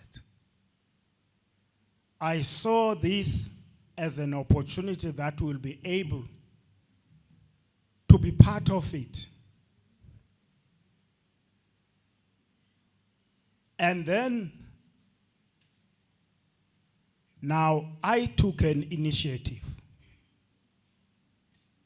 as I am leading in the Eastern Cape, that with Amakhosi as Eastern Cape, let's go and listen properly. If this, what is being mooted, is what we think it is. And we did that. But now, as it is beginning to unfold, we hear all those foundations, they are withdrawing from it. Now, to me, it appears that it would be nice if we could have invited the foundations and we hear from them as to what is happening, because we responded and we saw them raising something that we felt it was necessary in any way. But now we hear that they are withdrawing. For me, it would have been nice if we were to have a session that probably a representative would just outline to us as to what is it that they saw that made them withdraw. I must be honest, Chair, I didn't want to steal or else spoil this that is here. But for me, from the Eastern Cape, I had taken that initiative. But I am raising it here in case traditional leaders are interested in that. Because I didn't want to, in the meat of this program, I bring something else that would take Amakhosi away. Hence I felt, let me put it here. But for me, as a leader of the Eastern Cape, I had taken that initiative. That probably we can have an ear with the foundation so that we can hear direct from them, because we are being asked by the people that we had said, let's come and discuss the question of the foundation as it is mooted by the foundations, and also having been pronounced by the president in his inauguration that there will be a national dialogue. So it is on that I am just putting it to the House without wanting to disrupt anything, but I'm just expressing that what I felt probably it would have helped, so that we take a proper position when we deal with the question of this. I felt, let me just raise that, Chair. Thank you very much.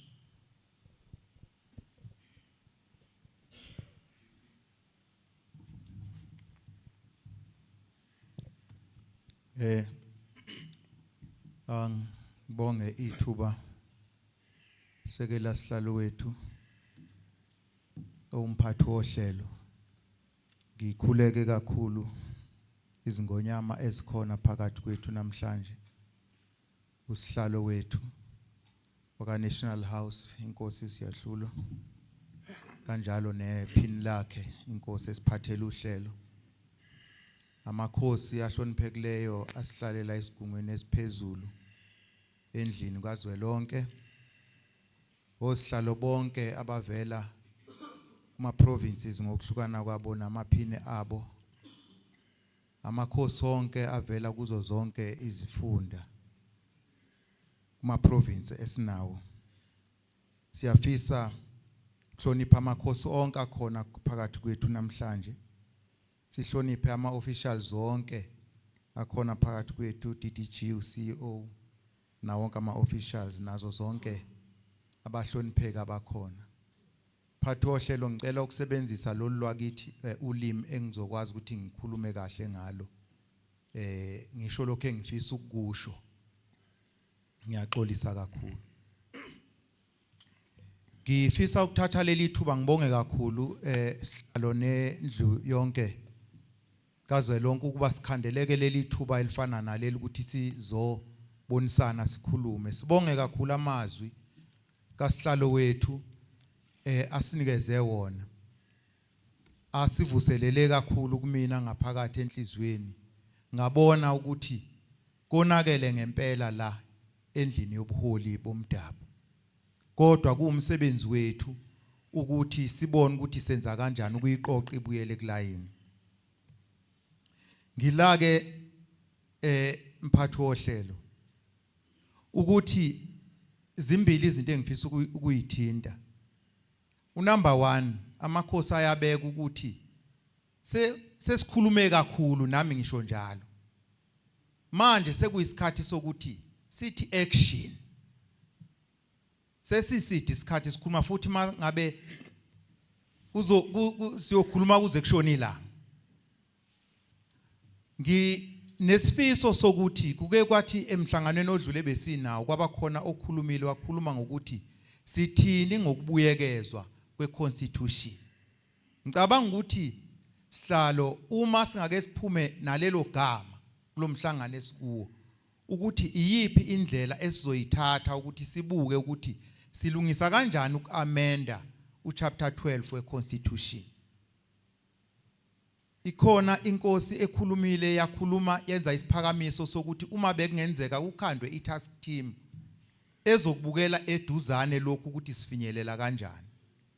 Ngisekuthenini sihlalo la ngiyaye ngibuke inyamazane lama sibuka la ku TV. Ingonyama ibhubesi liyathageta inyamazane elifuna ukuyijaha. Noma ngaze kuqhamuka unogwaja endleleni aliwunaka unogwaja libheka inyamazane eliqondene na noma ingazi lishayise liwe kodwa libheka inyamazane eliyifunayo. Mina ngibuka ukuthi asifuneni ukuthi yini esiyifunayo eyodwa siphume nayo iqhubu ukuthi siyoyibamba kanjani inyamazane. Kimina ke ekungifikelayo ukuthi iamendment yeconstitution okufuneka siphume nayo iqhubu. Uma ngabe sizobuka la khona manje njengamakhosi sikompyutha kakhulukazi at a local level no masipala omasipala into yabihlelekile iqondile ithento mphathi wohlelo ukuthi bazosebenza kanjani omasipala icacile into yabo banemthetho balawulayo khona Municipal Structures Act khona Municipal Systems Act khona Municipal Finance Management Act neminye engayazi thina yini esisebenza ngaye umthetho nje oqondile asina budget asina lutho sikhala ngayo yonke into lento iyolungiswa ukuthi kwi constitution kucaca ukuthi indima yethu ithini ukuze uma sikhuluma ukuthi uhlaka lwethu le National House mina ngiyinkosi uSithole lengivela le kwaZulu ukuze sikhuluma ukuthi iNational House yethu siyibeka kuyiphi ilevel lokho kuyolawulwa ukuthi kuthiwani ngathi kwi-constitution ukuze sikhuluma ukuthi izingonyama zethu zikuyilevel efanele zibe kuyona yini khona manje lokho kuyolungiswa ukuthi sibuke kwi-constitution ukuthi kuthiwani kungathiwa nje amakhosi into nje ekhona bengicela ukuphakamisa lokho mphathi wohlelo ukuthi ake siyibukeni sikhandeni i-task team ngisekela inkosi yami ekhulumile ezosibukela ukuthi siyenza kanjani emva kwalokho siyibambe ngezandla zombili sinikeze ama time frames ukuthi sibuya nini usihlalo wethu asibize sizokhuluma ukuthi manje nansi indlela eyaphambili ngokwembiko ye-task team ukuhlasela into ye-constitution ye-amendment bese kuthi okwesibili njengoba bengishilo ngiyabuka umphathi wami wohlelo usebheka isikhathi nama ngibekelele ibhuku engibuka kulo bese ngiphawula iphuzu lokugcina sihlalo usihlalo ubekile wathi isitha sethu njengamakhosi yithi uqobo ngiyamsekela kakhulu mina inkosi uShinga leseduze kwami usihlalo wami ngiyisithe esikhulu nenkosi uShinga usihlalo wami kwaZulu yini na ngisho kanjalo asikwazi ukukhuluma ngezwi elilodwa singamakhosi ingiphethe kabi sihlalo into yokuthi singamakhosi siyehlukahlukene amakhosi la kwizwe lakithi mhlawumbe si less than 1000 siyahluleka nje ukuthi sibe nento eyodwa esithi uhlaka lobukhosi uma ngikhuluma isigabeni sokuthi khona manje sino contralesa sino rolesa kusazovuka ezinye sifuna amandla sizoyapi ngalonto leyo kuzobaleka ukuthi makhosi asendlunkulu sizikhohlwe ethini ukuthi ngifuna ukuba ukuze ngibe umholi kaContralesa kufuneka ukuze ngiyokuphi ngibe kuphi ngingene kuphi asikhulumeni ngezwi elilodwa ukuthi uma sithi sine organization eyodwa yethu yobukhosi asibe neorganization eyodwa ukuze siyokwazi ukukhuluma ngezwi elilodwa izokhuluma okaContralesa ngapha abuye okaRolesa azo-attack ukuthi umzwili utheni kodwa siyamakhosi sodwa sifuna into eyodwa inyamazane eyodwa angeke size siye ndawo uma soba amaqembu si-1000 asihlanganeni sikhulumeni izwe elilodwa sivumelaneni ngento eyodwa ukuthi siyali singafuni ukuthi nami ngifuna ukhola nami ngifuna ukhola umholi akabe yedwa silandele umholi ukuthi uthini siye phambili ngiyabonga mphathi wohlelo bengifisa ukuphakamisa lokho Chen ngicela uthatha uthatha umkhiva and then ngene emveni kwakhe okay khan hospital sorry hospital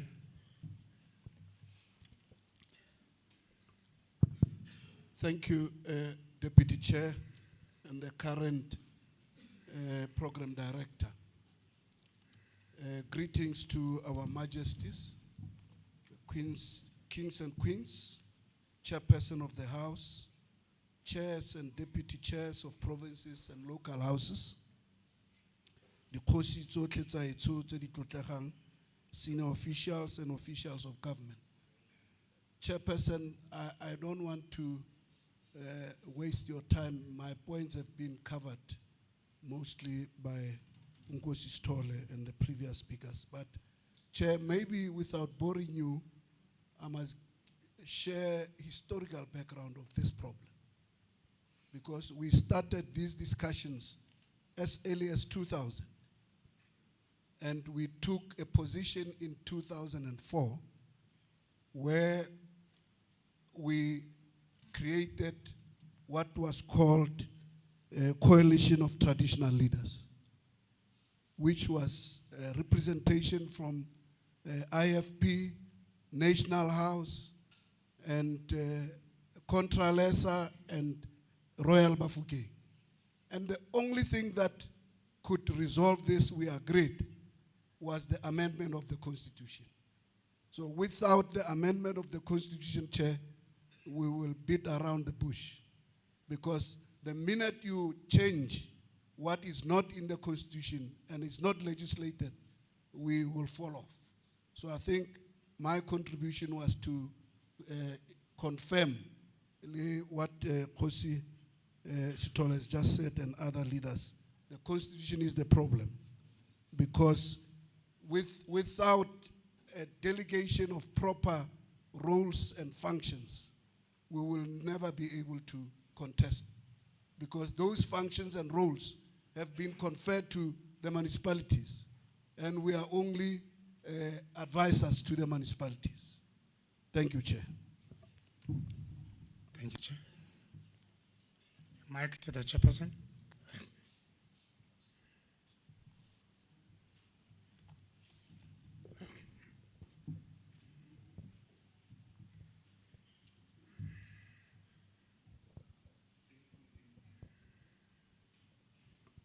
Thank you, DC. I don't know if all these issues are necessarily referred to me, or it's because it's me who am making the speech. Yeah, but I just want to quickly, because we are out of time for lunch, DC. I just want to quickly reflect on, because we are trying to draft an action plan. The minister is coming and is going to address us immediately when we come back. There is no time to engage on many things when we are not speaking to direct and pertinent issues. I want to speak to the issue of the remuneration. I think it was raised 3 times with proposals. The first thing, before the minister can even present whatever he's coming with, whilst we are eating, we must start with the question of remuneration. Because with provincial chairpersons and deputies and the exco of the House, we went through the entire process of the review of the remuneration structure. So when we had the deputy president 2-3 weeks ago, he was saying they were done with this one of traditional leaders. The only nagging point is that of the judges. So the minister, before we leave here on Thursday, he needs to go to the president and tell him that we need a response on the review that was done. What is the outcome? When are they going to implement it? I think it would be a simple delegation of a duty to the minister. Then by end of Thursday, he must give us an answer, because he's here again tomorrow as the president of IFP. And he's got blue lights. Pretoria is not far, where the president stays. He can go there, come get an answer, come back quickly, and tell us what the president is saying about the review of. The review is important because it does not only speak about remuneration, but it speaks about the issue of pension and the medical aid. Something I was saying to the SABC earlier this morning, that it can't be that 31 years later we are meeting and we are talking about medical aids and all of that. We should be talking about something entirely different. So that review has an answer on those issues. If the leadership can agree, we can relay the message to the minister. I just wanted to respond on that as we are busy drafting the action plan, DC. I will get guidance. Thank you. Thank you, Chair.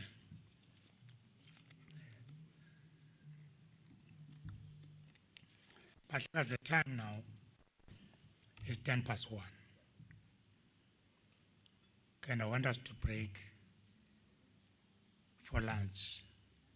So at 2 o'clock, we can start with the NKC, Rolesa, Condalesa, remarks, representatives of the kings, and then the minister. So siyavana bahlakazana. Kgosi Molefe. Siyavan? Siyavan?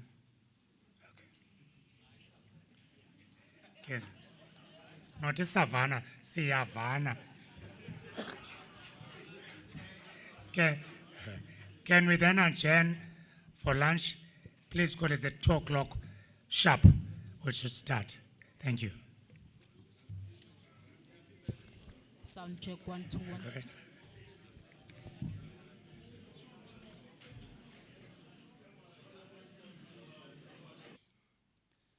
We know what happened in the past, but where are we standing today?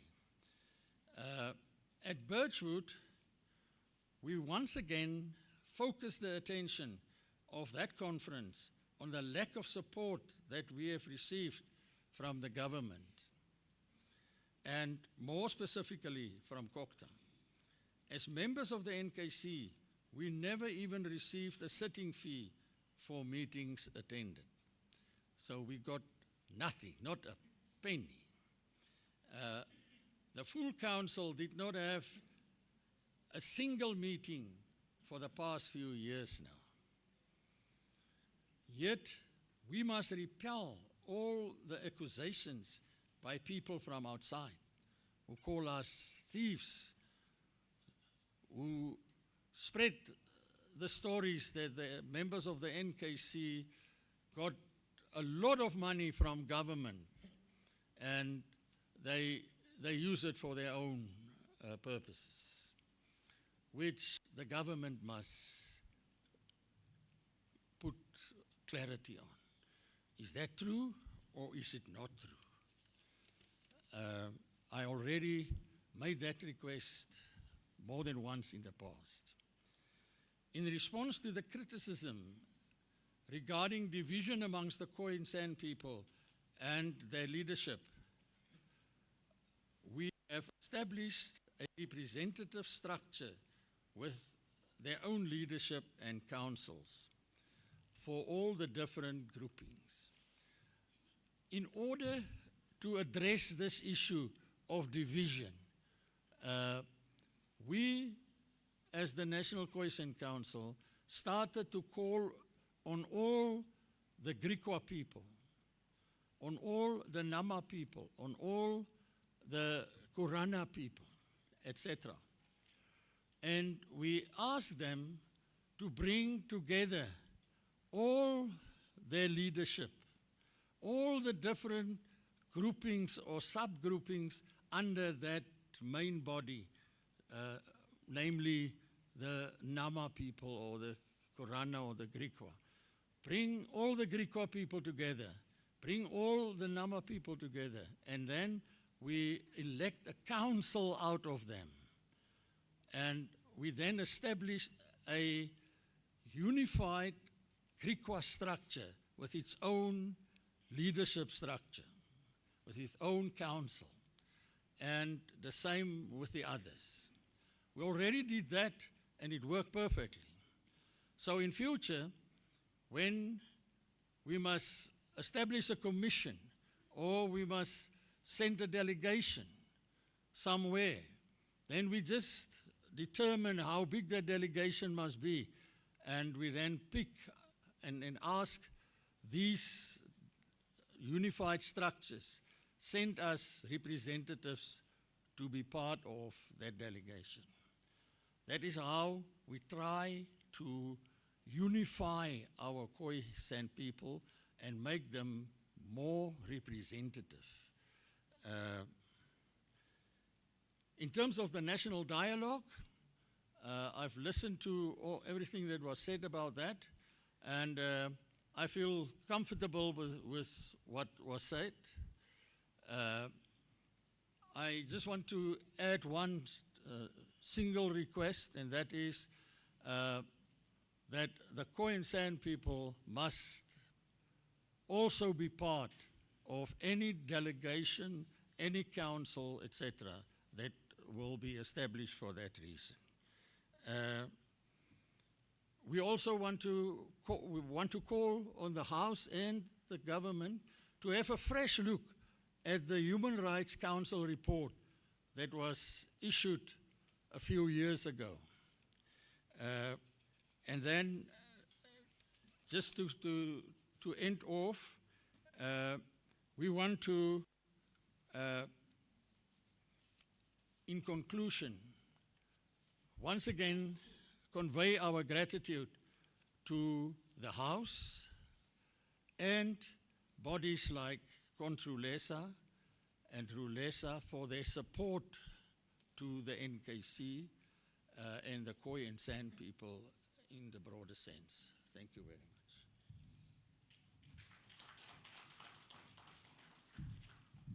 Thank you, Mr. Lefleur. And now, Pahlakazi will be taking the minister. Minister, this morning,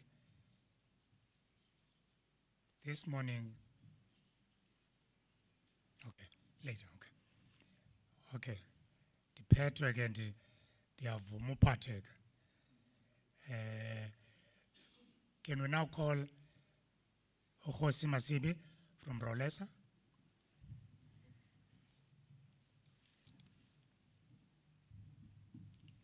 Tell us, Nkosi zam, ram nje. 6 minutes.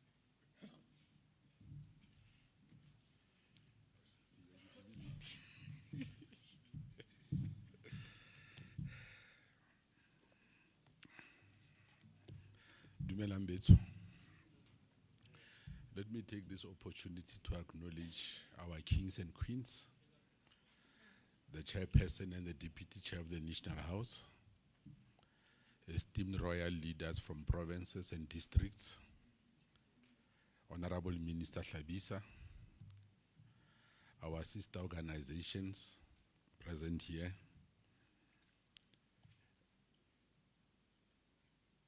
I don't know where to begin, Kgosi Seatlholo. After you spoke, a thought came to my mind that we should have packed everything and left for home, because you spoke truth to power. But I wondered which power we were speaking to, because we didn't have any senior government representation at the time you spoke. But you spoke well, and you spoke the truth and nothing but the whole truth. It is very much ironic that we were in this very same hotel in 2017 when we took that resolution, and the first inaugural Indaba of the Kgosi, whereby we resolved that our lands must be given back to us without any conditions. Here we are 8 years later, we have not moved an inch. Kgosi Pilane was correct, as other royal leaders have said, about what happened in the early 2000s during the coalition of traditional leaders. Empty promises were made which were not kept. So where to now?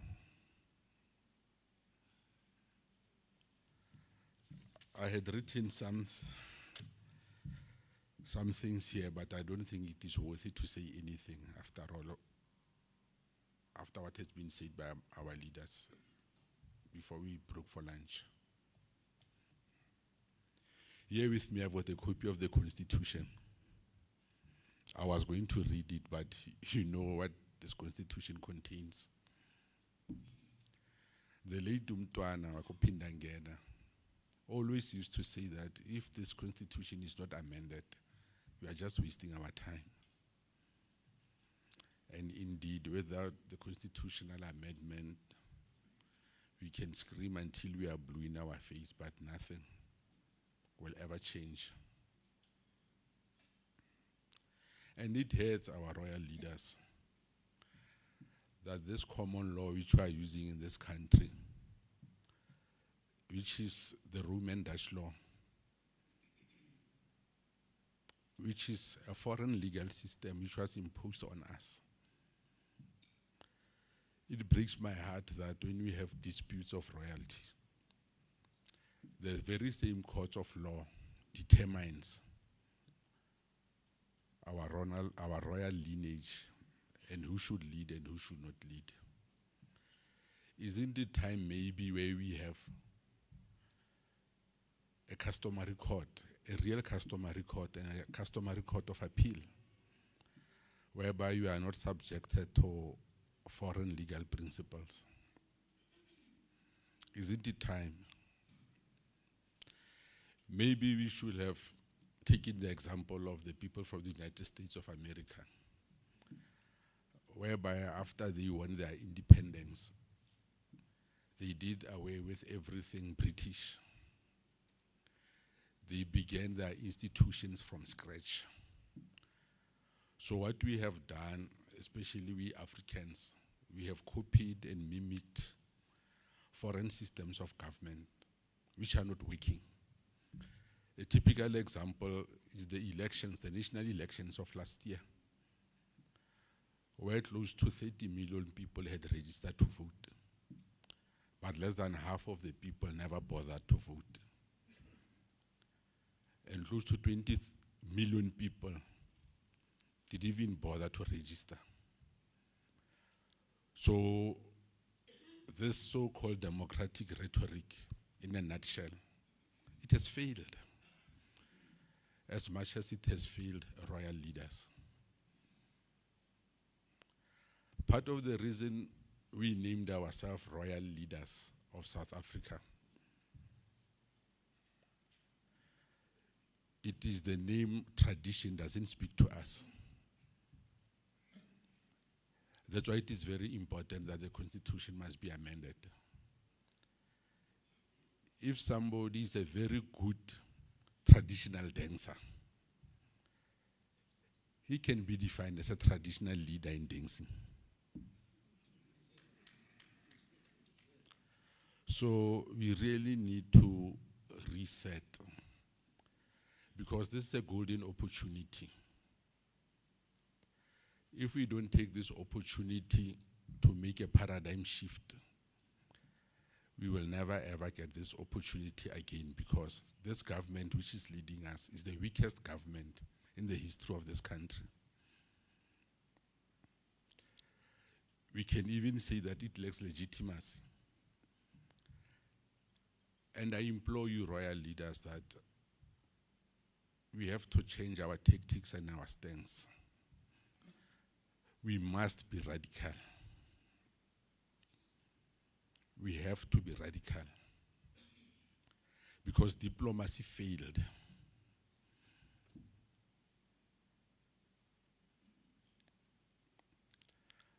I still remember in 2017, when we had gathered at Beechwood, the current president was the deputy president then. He knows what was discussed and he's aware of the resolutions. But he has turned a blind eye on everything. So where do we go from now, Kgosi Seatlholo? I'm defeated.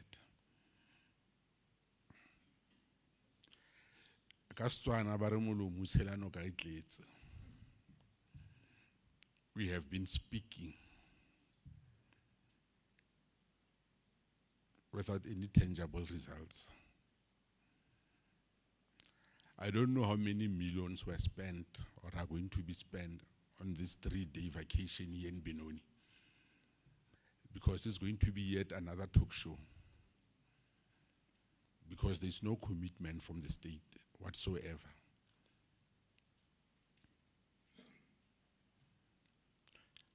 To conclude, royal leaders, I was going to say something very radical, but because the theme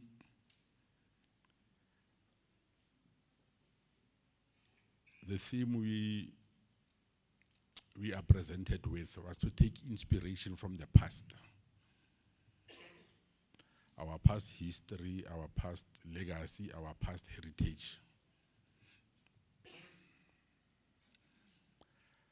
I was going to make an example of what transpired in Angola almost 50 years back, whereby the Portuguese government, after the coup of 1974, they proclaimed the date of the 11th month, 1975, that whoever reaches Luanda will be leading the new government of Angola. Our then government was an active participant in that war, though covertly so. And they were in cahoots with two other liberation movements of Angola.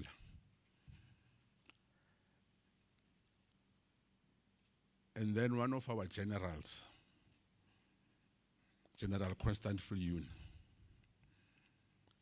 said that one of the members, the leader of the MPLA, part of the reason they failed to win the war was that the South African army, early in the morning at around 4 o'clock, they shelled northern Luanda. And the Cubans and the other forces retreated. It was on the 10th. And the reason the forces in which they were supporting failed is that they failed to take advantage of those 2 hours when the Angolans and the Cubans retreated. Their leader, Roberto, insisted on his troops, he insisted that his troops must have breakfast. That's what General Constant Viljoen said, that the war in Angola was lost because the leader insisted on his troops having breakfast. And 2 hours later, after breakfast, the Angolans and the Cubans had regrouped and they sent millions of shells to their bases. That's how they lost the war. And in a few hours, Agostinho Note was declared president of Angola. I was going to speak about it in details, but because of time constraints, I just had to speak it from the top of my head. That maybe we are left with 2 or 4 hours to win. If we lose this opportunity in this GNU, it is now or never. We are going to rue this time as much as we did rue the time at the turn of the century during the coalition of traditional leaders then, as it was called. If we are not decisive as this present moment, I bet you, Kgosi Seatlholo, 8 years to come, 10 years to come, another breed of royal leaders will be seated here, singing the very same song which our forebears sang, without any tangible results. And I'm glad, like the national chairperson said, the institution of royalty is under existential threat. And we are very fortunate, most of the leaders are young men and young women, because we all know that revolutions across the world are led by young people. So I implore you, young royal leaders, to take the baton. We have been discouraged as the Kgosi in this country because those who came before us are no longer with us. I still remember Umtwana very fondly because people from the Kingdom of KwaZulu, they are maybe the only nation in this country of ours who still have something to hold on pertaining to other land, the Ingonyama Trust. And the government is fighting them tooth and nail. We were young and naive during 1994. We didn't understand as to why Mtwana didn't want to participate in the elections. It's only now that our eyes have been opened, and it is very late. So, Minister Hlabisa, you've got very big shoes to fill. And history will judge you harshly because your predecessor, he left a very strong legacy. He fought very hard for this institution. And it was during their times when the institution had very strong leaders. Not to say that we are weak, but we have to step up. I thank you.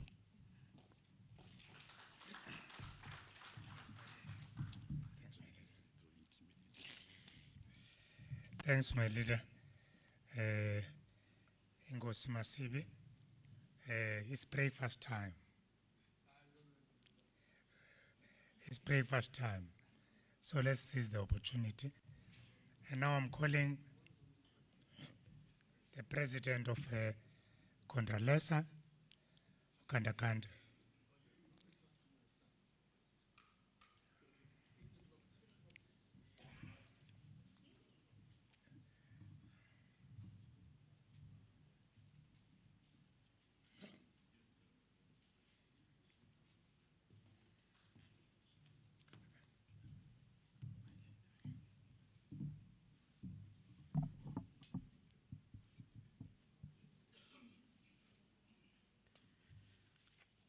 To our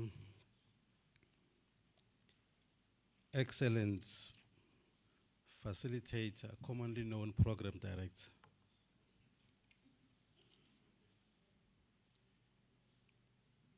Your Majesties,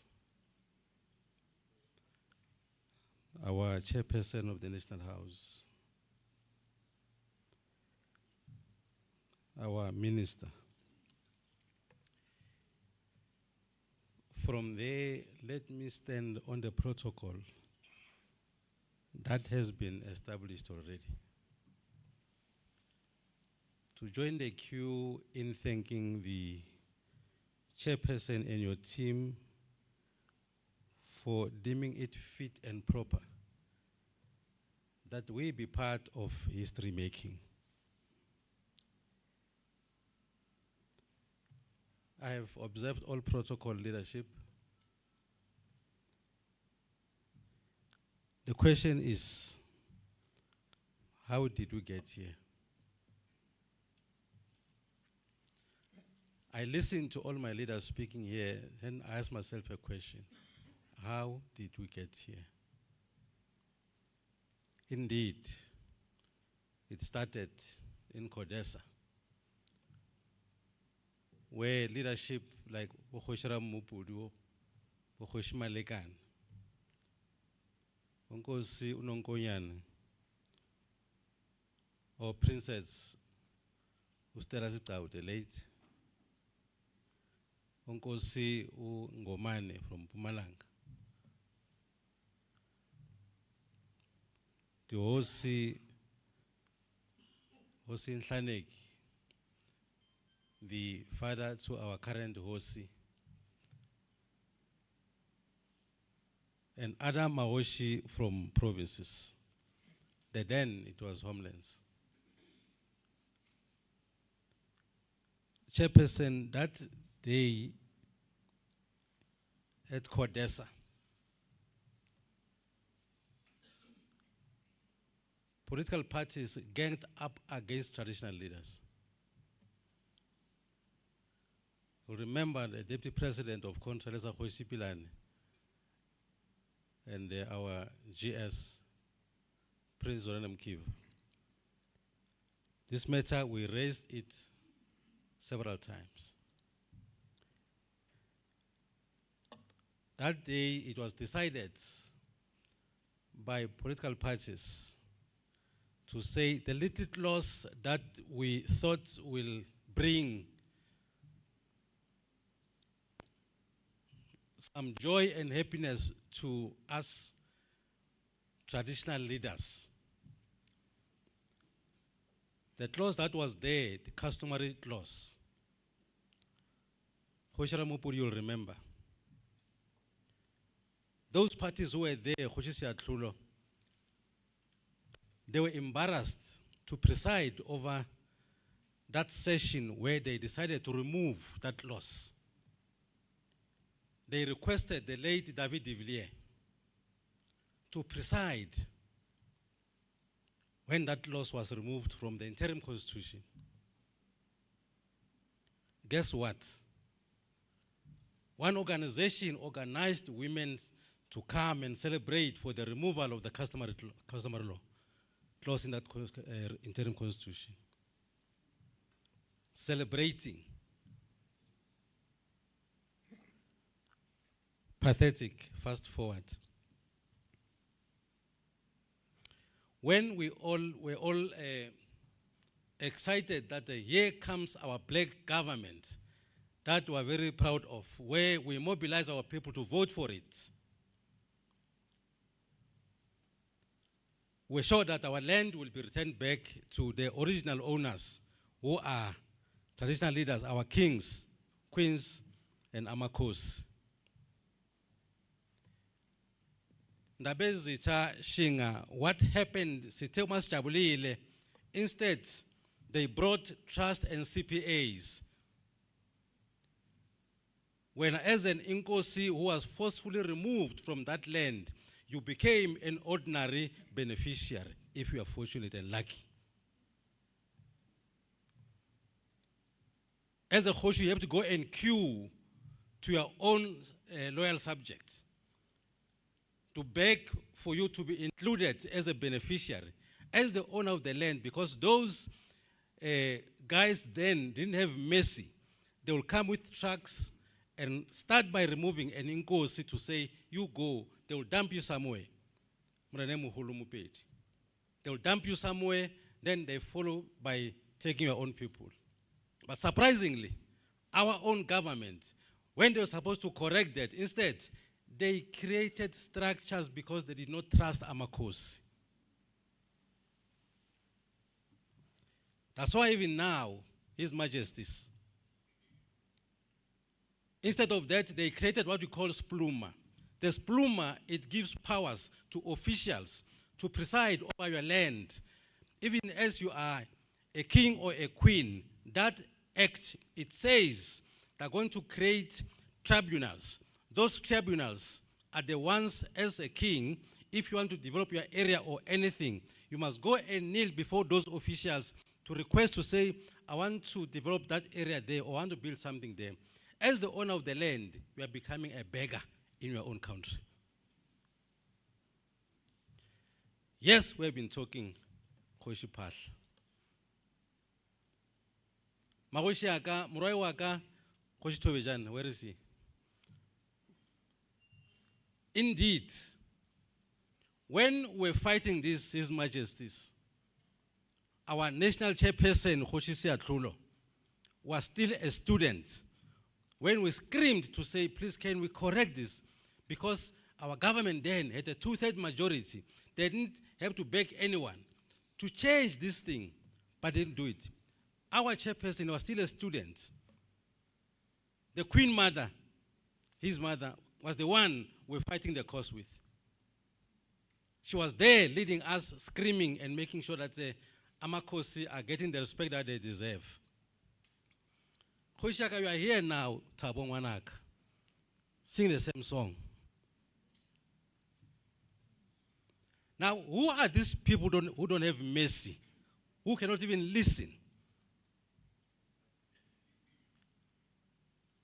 Minister, we are under siege, my leader.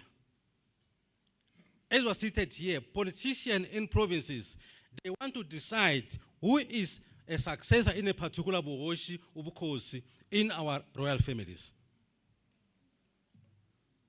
There are some of amakhosi who are targeted to be removed. Who is championing this? Our politicians. Come 2026, you'll see them. Hey, Bunda, Santana, to hell with it. The amakhosi who are being targeted as I'm speaking here, Minister, we're not aware of it.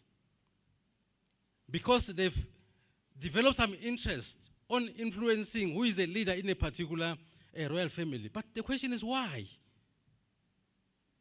There are royal families who are being given or kibona bana go le matla yebo abana mandla yebo bangani matimba of identifying ukuthi inkosi ngubani gore Kgosi ke mang swa ke hosi imani because milaba yena ba nyaka batho ba mo bogoshi right asambeni. Indeed, I was there as an active participant when my beloved president promised to say, please give me 6 months. In fact, if I can be elected the president of the country, within 6 months, I'm transferring all the land to you, Bondabezit. He said 6 months. Those who spoke before me are not theorizing. It is a fact. What happened? Maybe I'm not good because at school I didn't do maths, I ran away from mathematics, His Majesty. Maybe the 6 months is counting, I don't know, maybe from today or I don't know, but it was 2017.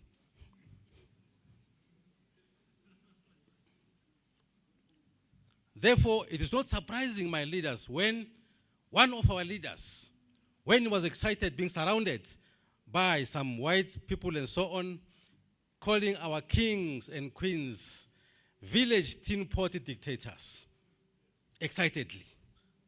As if that was not enough, one of the leaders, he is now a deputy minister, he said, this country is led by Republicans. It is not ready to be led by some unelected kings and traditional leaders. You remember that statement. Here we are as Amakhosi minister.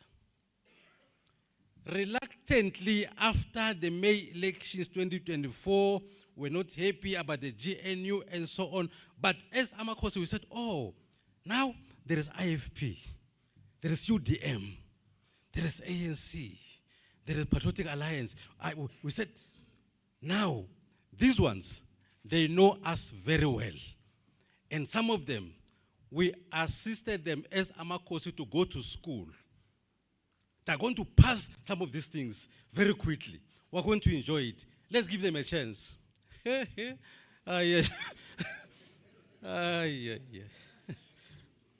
Yeah.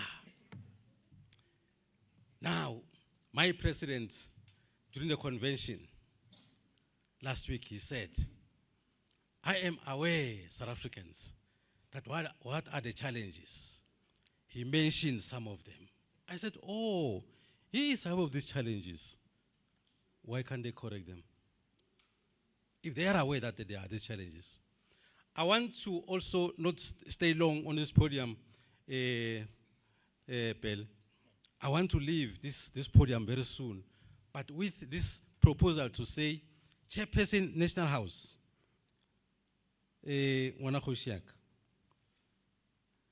I think for the low-hanging fruits, I suggest you and your executive give yourself some program to visit provinces.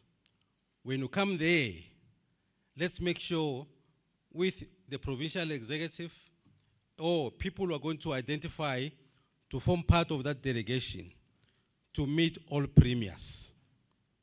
We meet all premiers while we are waiting for the nice talks or GNU and all the national dialogue staff, waiting for that, because that one, let me tell you, it won't bear any fruit.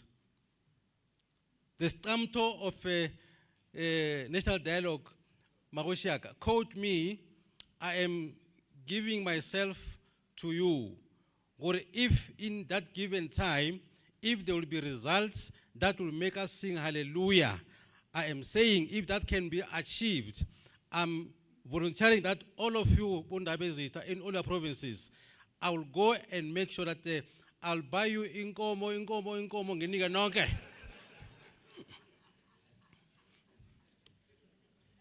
Now, stamp to my leader, my minister. Yes, indeed. I support what I said the previous speaker here would say. hey, the boots are too big, my lead. Yeah, kwambinga dangala.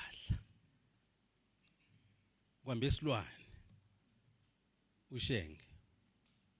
I was there at Codessa when he said, if my king is not given a role to play in this coming new government, we're not going to vote. He was not joking. Why are some of Kgosi in our provinces not doing the same? Why?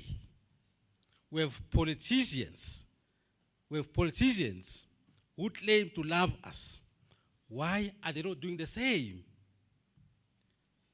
Khoshiaka, Seatlholo, kere, come, let's go and meet these premiers so that they implement some of those hanging fruits. I'm very happy I hear that KZN is coming as well to try and better the lives of Kgosi. I don't see anything that prevents other provinces to assist Magoshiaka and our kings to live a better life.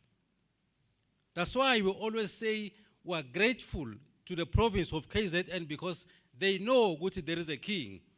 Now, His Majesties who are sitting here, with due respect, Kgosi, don't find me.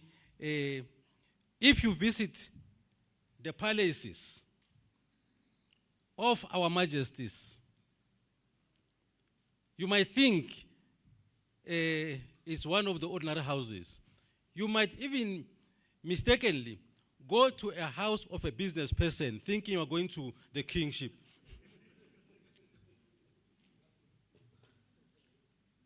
It cannot be. It cannot be. Now, as if it's not enough, Khoshiak, then our homeland governments, bad as they were, but let's look at our schools. There were these things called school committees. As an Nkosi, you are allowed to identify 2 people to go and be your eyes and ears there. One gain of government, what to hell with it, but Cooper. They removed us. Why? We are not trusted. In conclusion, Chairperson and your executive, Deputy Chair Pele, we are demanding that they want to meet the president as Kgosi, not any other thing with our kings, want to meet the president. It's urgent.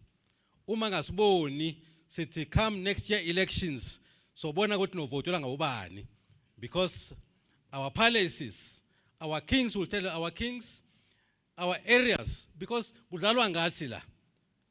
Uma bangathi kune disaster somewhere, imali ikhona, mali aona. Mara when it issues that have to assist Kgosi, there's no money. There are processes that need to be followed. But uma kuna something, imali ikhona ngespeed. Our kings deserve better. Our queens deserve better. Kgosi deserves better. Not this, I don't know how to call it. Enough is enough. And we are saying, the buck stop here. Chairperson, Rekopa President, Atle Abuel Magoshi Kamkaren. We're not requesting, we're demanding the president to come and talk to all Kgosi who are sick and tired of these promises. I said one day, Minister Wam, with due respect, you remember in Cape Town, when we said,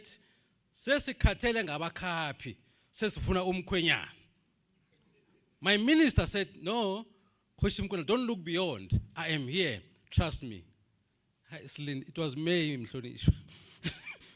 it was in May, I remember very well. Bunda Bezita, Magoshiak, I think, Kinako,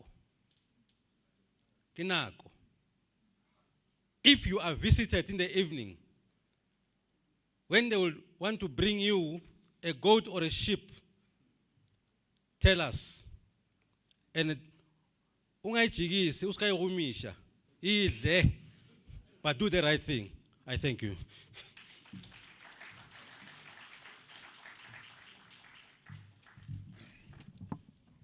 Kgosi Kanda. Now, we will be calling Morena Mupedi, representing provincial houses.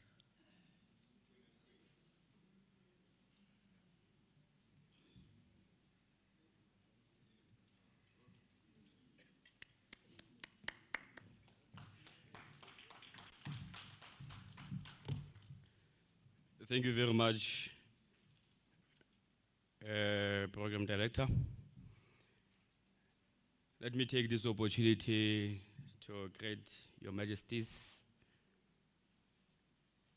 Chairperson of the National House of Traditional and Koisan Leaders, the Minister of Cooperative Governance and Traditional Affairs, Chairperson and Deputy Chairpersons of provincial houses and local houses, members of the National House of Traditional and Koisan Leaders,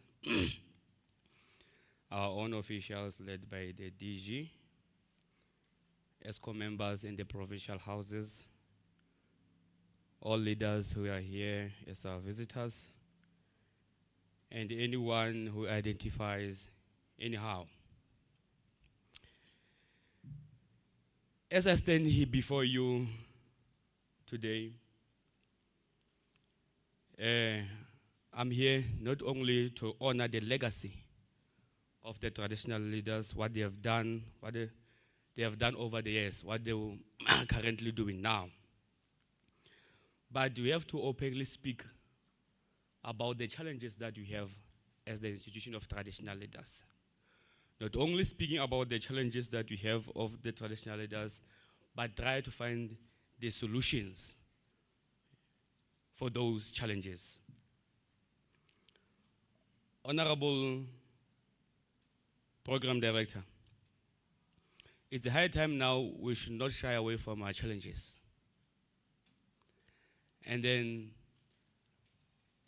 we should have the fighting spirit to face our challenges head on. Every generation has its mission, and it's either they fulfill it or betray that mission. As the institution of traditional leaders, we must clearly identify our mission and how are we going to fulfill our mission.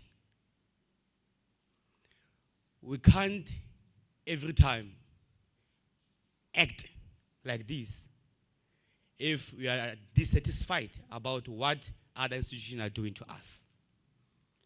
If you can ask a traditional leader, any traditional leader, what is your mission about this country, about your institution? What is it that you want to be in 50 years? I doubt there will be traditional leaders who can answer you that. So we are operating without a mission. We do have this vision like this, but we don't have the actual mission which drives us as an institution of traditional leaders. When you wake up in your morning, we need to remember, you need continuously to remind yourself about the mission of this institution. We don't have that. We don't have a motivation as the institution of traditional leadership. There's a right time now to really clearly define our mission and the ways how we're going to fulfill it. Yes, we need to talk. Though other members are saying we've been talking for years. But we need to talk up until there is someone who can hear us. Chairperson, we need a strong leadership. I'm not saying you don't have a strong leadership. No, I'm sorry. I'm not talking about you, Chairperson. We did talk about litigating government. We did talk about taking government to court. But I can ask each and every single chairperson in this room, have you have a committee who came to the provincial house and make a presentation? No. I can ask each and every executive member there, has anyone come to you and consult you about contributing to the legal processes? No. We only made a resolution And then after that resolution, we have done nothing. Why we have done nothing? Because we are confused about so many things. And because our leadership is separated. Many of leaders here have spoken about the division. It is true. There is a division in the institution of traditional leadership. And up until we reroute that thing out, up until we close we are not going anywhere. We can have strategies as long as we are united. We can definitely go forward. So, give out our chairperson. As long as we talk, and then after that, how we implement, we are not going anywhere. Even if that committee can be said of 10 people, are we contributing? But if we don't follow through, that committee will be just a nice blompot who are not doing anything. But to use technology, to use the current ways that we can use so that we can better this institution. Even if in churches now they have account number. If you want to contribute, if you want to give a tithe, if you don't have cash, here is the account number. But we never presented with a account number for that matter. So I'm saying to you, if we can have a strong leadership, we are able to do that. I'm not saying we are not strong, honorable members. In conclusion, I just want to conclude, Honorable Chairperson, our ancestors did not preserve this institution of traditional leadership, only for us to watch it crumble in our lifetime. The storm is here. It's either we hide or we fight. I urge you, do not wait until it is too late, honorable leaders. The future of traditional leadership depends on what we do today. What we do today, these 3 days, is going to determine the future of traditional leadership. As we stand firm, we've acted wisely. We fight for our people in South Africa. We fight for the future of the institution of traditional leadership, and we have to survive. If we don't have to survive, we are going to fail, and history will judge us harshly. Thank you very much, Honorable Chairperson. I wish us a good luck. Thank you. Thank you, Mbrana. Thank you, Mbrana. Without wasting time, we'll now call the representatives of kings and queens. Avulkai.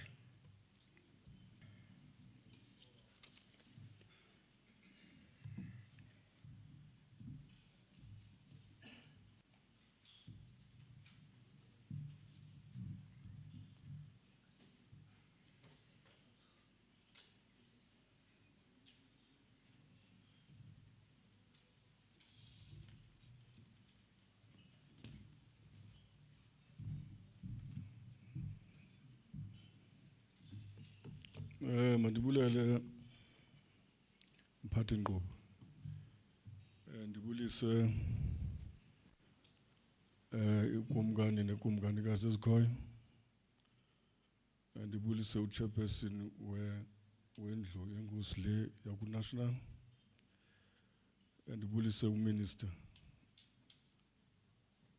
I-members ze-house. Ndibulise usihlalo be-provincial houses nabo-local houses. No-deputy abakhoyo.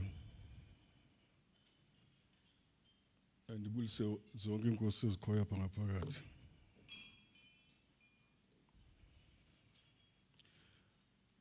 The attempt to diminish and later eradicate the role of kings and queens and traditional leadership in the social, political, and economic fabric of our society and in South Africa at large was deliberate from the day colonial settlers set their foot on our land. A calculated trivialization of the political system they found.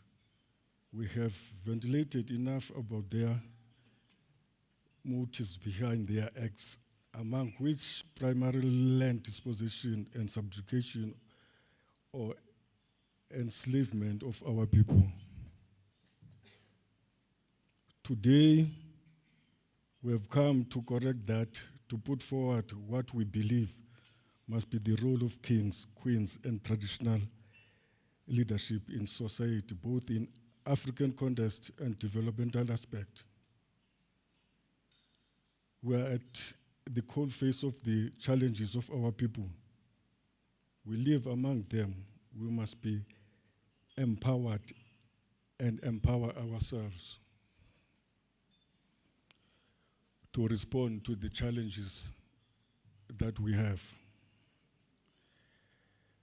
Restoration of role of kings and queens, traditional leaders, was started right from the advent of freedom in 1994. And this is a project that has no expiry date as long as traditional leadership impact remains restrained by lack of institutional and legislative support, as well as requisite resource to facilitate development in our communities. As kings and queens and traditional leaders, we come to submit once again the following.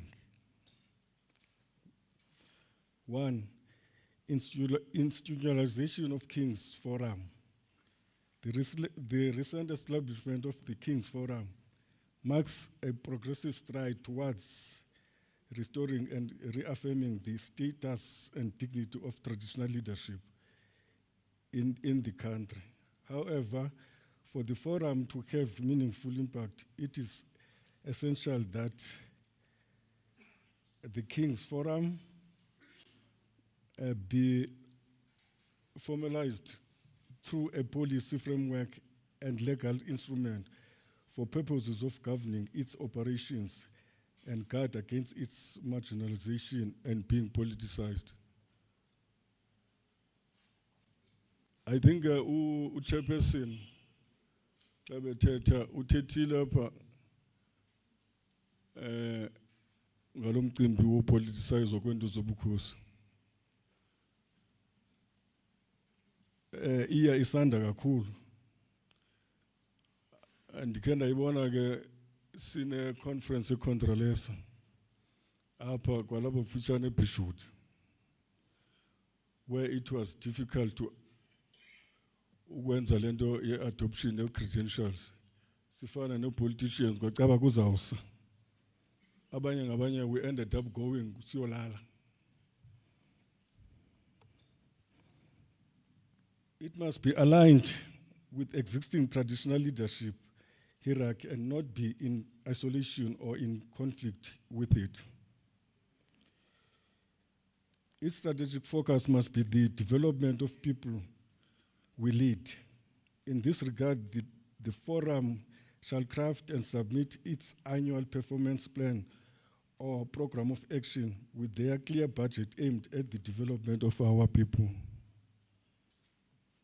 For it to be effective, the forum must regularly have scheduled engagement with the President, Parliament, and the judicial arms of government, with the objective of seamlessly integrating the work of traditional leadership. We stand for the development of our people where they live, and we believe that only through collaboration with all spheres of government we will be able to defeat the elephant in the room, the underdevelopment and poverty of our people. Not only because we believe it is but a fact that we are the best placed to collaborate or partner with the government to develop our people because we live with them, and above all, we are permanent in leadership, that which gives us an institutional memory about our communities. Siyasithi Minister, we are not like councillors. Zona zihlala only for 5 years and then they go. Ubukhosi buhlala bukhona, and if ever nisebenzisa inkosi, I think they will be continuing kwizinto esizenzayo as government. Traditional leadership has a clear chain of command right from sub-headman, headman, senior traditional leader, and the king and queen. This pecking order equally resembles the reporting structures of accountability. Hence, institutionalization of the King's Forum through legislation is key to entrench its authority in the pecking order. We are putting at the disposal of government the centuries-old traditional structures of governance, which has stood the test of time through colonialism and apartheid, which is tried and tested in the land distribution, conflict resolution, creating harmony in communities, and above all, standing firm for the development of our people. Collaboration and cooperation is the only way. Let me remind that the land we are talking about today is the land that was defended by our kings and their traditional leaders. Post-colonial restoration must include traditional leadership and must be fair to our people to avoid and trigger conflicts going to the future. Traditional leaders must act unison, avoid fragmentation or rivalry. The strength and the sophistication of the institution is in its unity and shared sense of purpose, that of development of our people. We call on government to also stop dealing with sensitive issues of traditional leadership through commissions. Where's commissions that fly in the face of kings and traditional leaders? You must not feel undermined by these commissions because we were not involved in the outcomes that could be problematic as they sometimes are. On this regard, CIAs, more especially in the Eastern Cape, that disputes as Zengos, there's a commission that deals, but you'll find that the king is not aware that there is a dispute, a commission that is is solving in your area. One of the things, as Ibonayo Minister, is that as dispute zizohlala zisanda if ever there's no control. And I believe that control as no hands, if ever you've got a dispute, you want to go to that commission, you must use a channel Kgosi, we are kingdom first. And then after that, you can go to the commission. But to enter into that commission, there must be a fee that you pay. Because we ended up seeing a commission that attends with the and these people are, they are booked in the hotels, and some when they get there,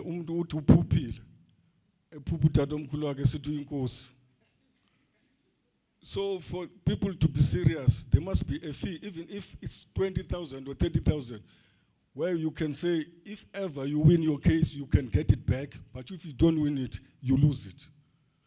That's how I think we can manage this thing, because we will have disputes all unyaka wonke okanye koze kuvale sine disputes nje ezingacacanga. In conclusion, the future of traditional leadership depends on institutionalization of the establishment of King's Forum, respect of traditional governance structures operating with no interference but mutual cooperation, cohesive and collective administration in line with the customary law and rural land. On that regard, I want to also to go back to what Chairperson was saying here, referring to Kgosi when they elect people abazaw represent Kgosi kwezi houses. You know, it doesn't start up only with local houses, with provincial houses, even to a national house. it starts with the royal families. As close as you see together, iyashel izilonda alifaka isali. I-royal family iyakwazi umbona umuntu ntoba lo akawumelanga lo msebenzi, but bakwazi uba bamfake. Ndiyithetha le nto ndiyazi ntoba I deal with these things amaxesha amaninzi. Abanye bafaka umuntu eyazi ntoba he is still under parole, but bayomfaka ntoba makolide abantu. We need also to be serious as royal families. We must not appoint people for the sake of getting money. Let us look also on the responsibility that is there, and look for somebody who will stand and be capable of doing izinto that are needed by also the royal family. And umsebenzi we royal family, I believe, awupheli only on identifying, also okuqeqesheni lo muntu uzamfaka kwesi sikhundla. Funeka siqiniseke ukuba sine-duty as royal family ukuthi siyamguide, not simbeke nje and then we leave him untoba azibonele. Ngalo mazi ndiyafuna ukuthi ndiyabulela ngelithuba. Enkosi.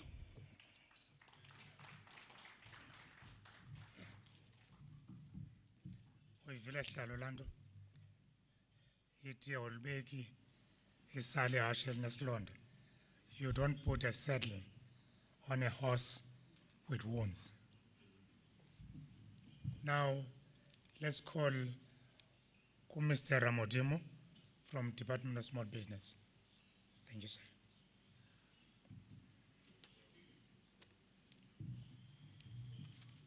Umuntu ufunda ado ufashe awulikhweli awuyibeki isali hashini elinezilonda.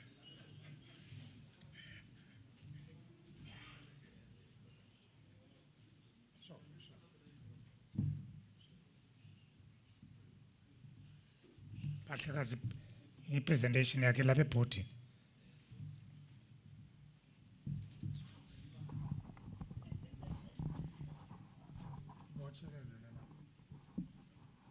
Kanemncede Taki. Taki, kancede uthatha imic.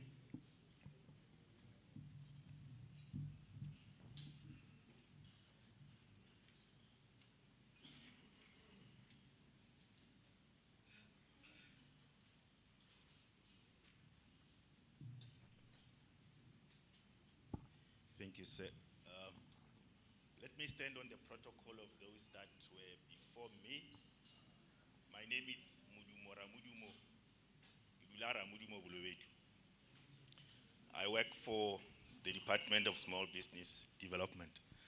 I've been requested by the DG to make a presentation.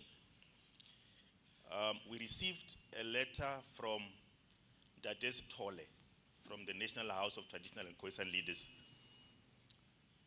for us to start bringing our heads together as the National House of Traditional and Koisan Leaders and the department in a form of a partnership, in a form of a memorandum of agreement.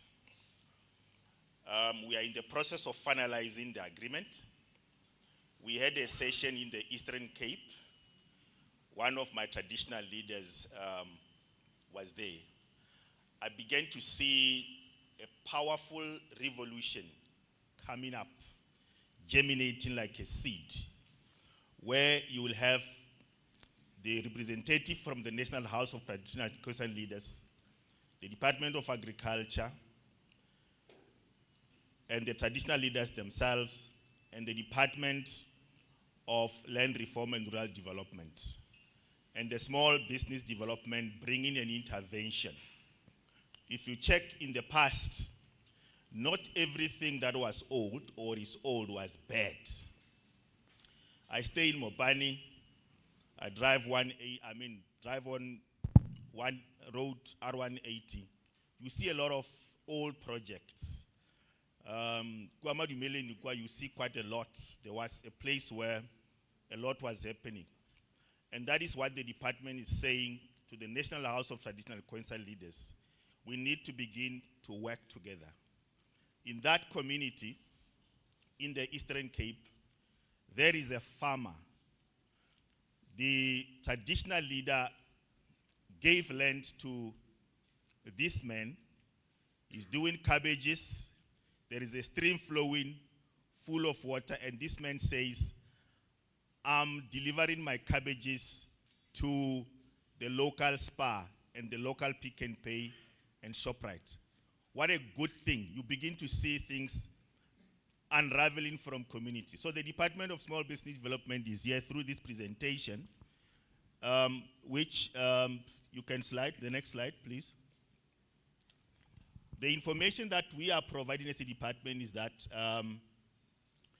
this presentation is about the partnership with the Institution of Traditional Leaders to support rural communities in small business development. We are saying we want to play a part to begin to see traditional communities growing. We should not only see people leaving their home provinces into Tembisa, piling up into a lot of other things.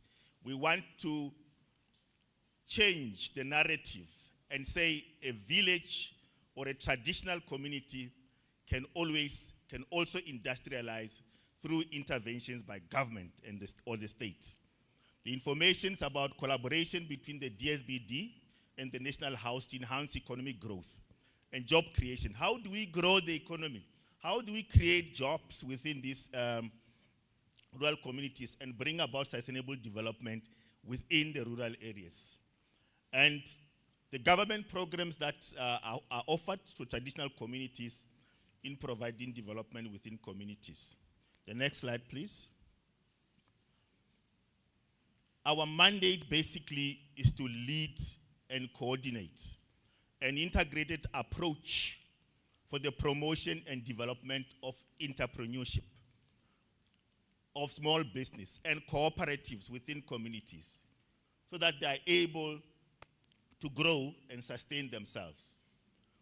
To support this mandate, our department says the cooperation and the agreements that we enter into with the National House of Traditional Leaders is voluntary and collaborative.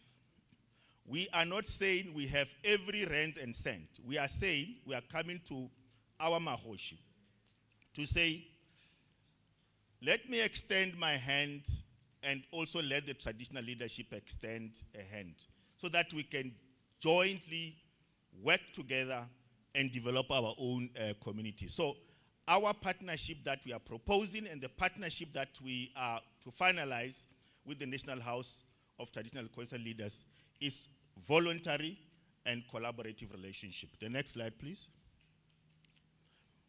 And the strategic objective, we collaborate in this instance because of what is referred to as NESET, the framework.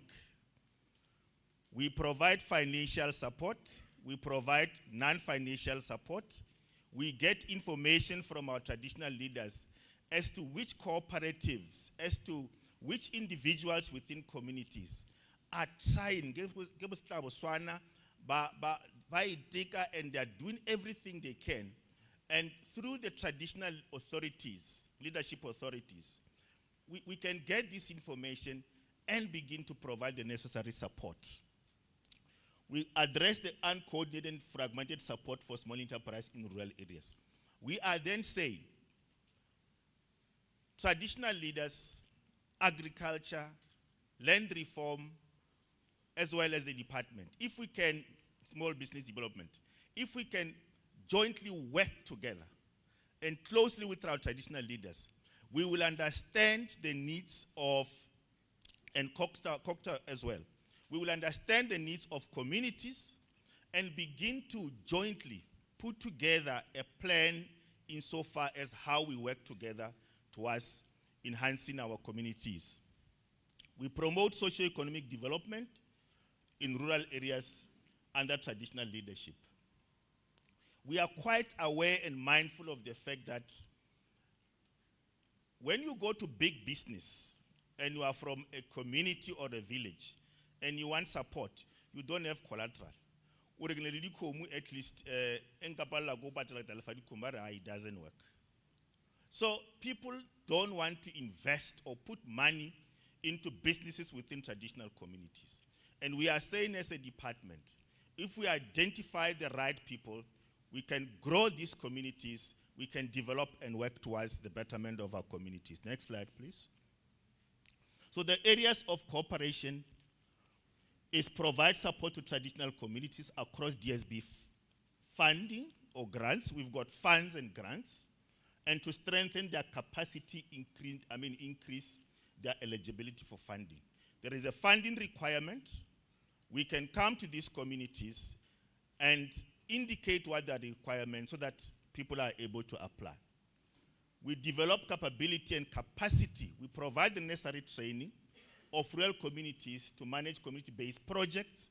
And there are so many projects. And I always say to myself, if there is feeding scheme at a primary school, and in that community, there is a hospital, and in that community, there is a prison, why should we go and buy cabbage somewhere far away, 90 kilometers?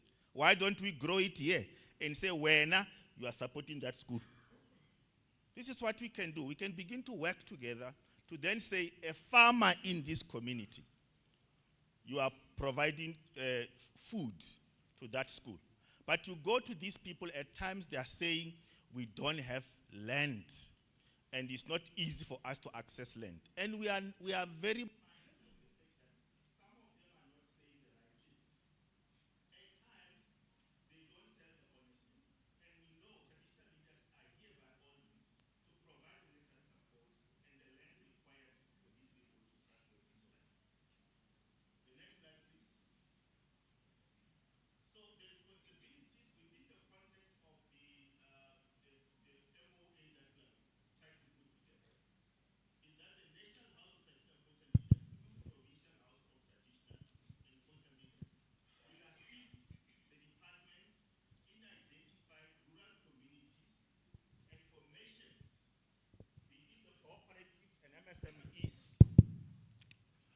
and if MSMEs, informal business, and potential entrepreneurs that will benefit from this fund. We are saying, traditional leaders, help us identify the right people so that when funding is provided for to these people through your support, we don't have these people fail. At times, spending goes to these MSMEs. In 3 years, they collapse, they fail. A project does not go. But through our relationship with traditional leaders, in identifying the right people who would apply and get the necessary funding, they can begin to benefit. The National House of NHTKL leaders will raise awareness, make people aware of the partnership that we are entering into with the House as a means of advancing rural economic development. If there is always this migration from rural to urban, we want to demigrate and begin to see people moving from urban areas into rural areas to make good establishments. And that is exactly what we're trying to do. Facilitate engagement with traditional leaders and the department, ensure that objectives of the MOU are achieved. Whatever shall be contained as a final document signed by the Seatlholo and our minister should be followed up by an action plan, because the signing of the memorandum of an agreement between the department and the National House at a national level does not mean that is the end of it. For example, I'm quite aware that provinces like the Eastern Cape, Free State, and KwaZulu-Natal, there is quite a lot we can do about cannabis and hemp in Tsang. So this is what we are trying to do as a department. There is a small kitty that we are going to look into these other areas, and in Mpumalanga as well. So much so that we can advance the development and the growth of this cannabis, which is quite important in the motor industry. Task the Department of Traditional Affairs working with DSBD to monitor and evaluate the success of this cooperation. So once it is finalized and signed, it is not going to be just an ordinary paper. It's going to be followed up, and it shall be customized in line with the needs and the requirements of each province within the National House of Traditional and Koisan leaders. So we are not limiting it to a national level. We are coming to the provinces as well to then say, what is it that we can do as an intervention from the department point of view to advance the needs of the National House.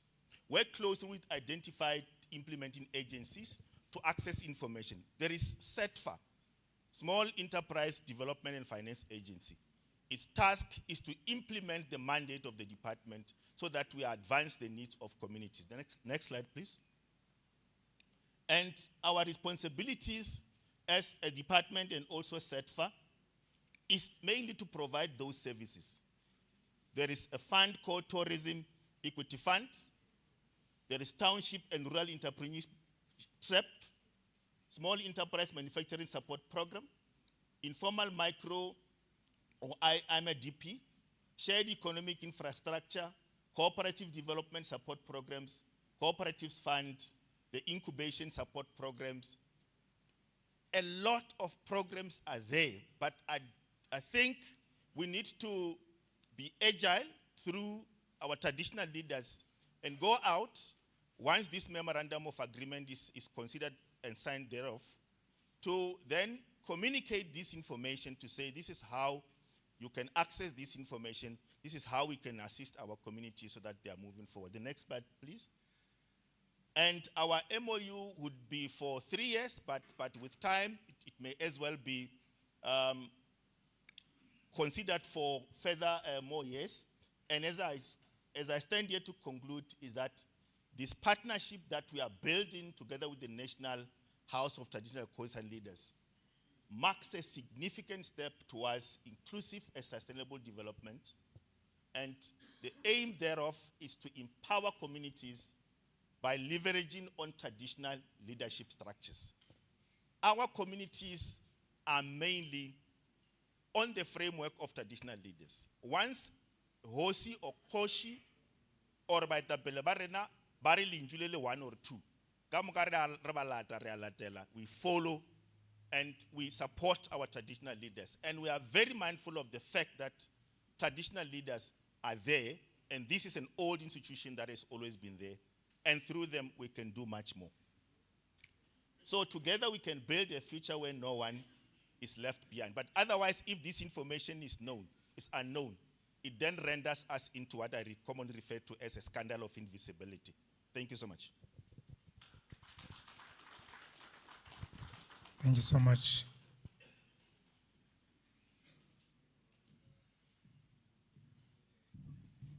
Let's proceed with our program. It's only the minister. It's only the minister, and then Kgosi and repair and we close for the day. Over to you, Bulawayo.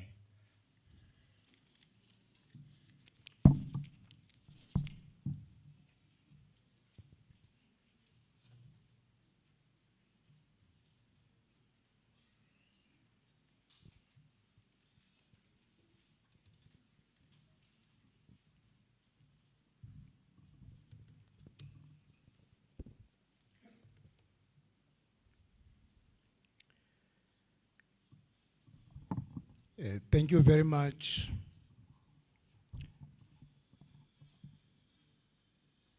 To the Deputy National Chair of the National House, who is the Program Director. I want to firstly greet the Chairperson of the National House, Kgosi Seatlholo, Your Majesties, the kings and the queens,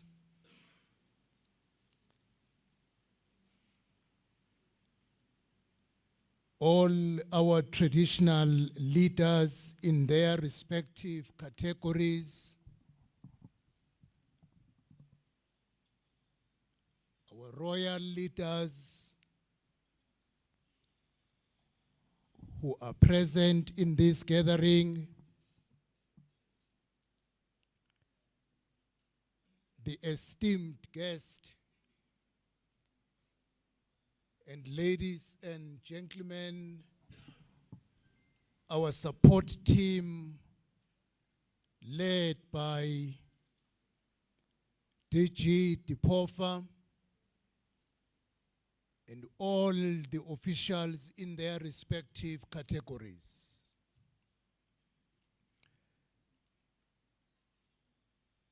Ndabezi Tam, the program director,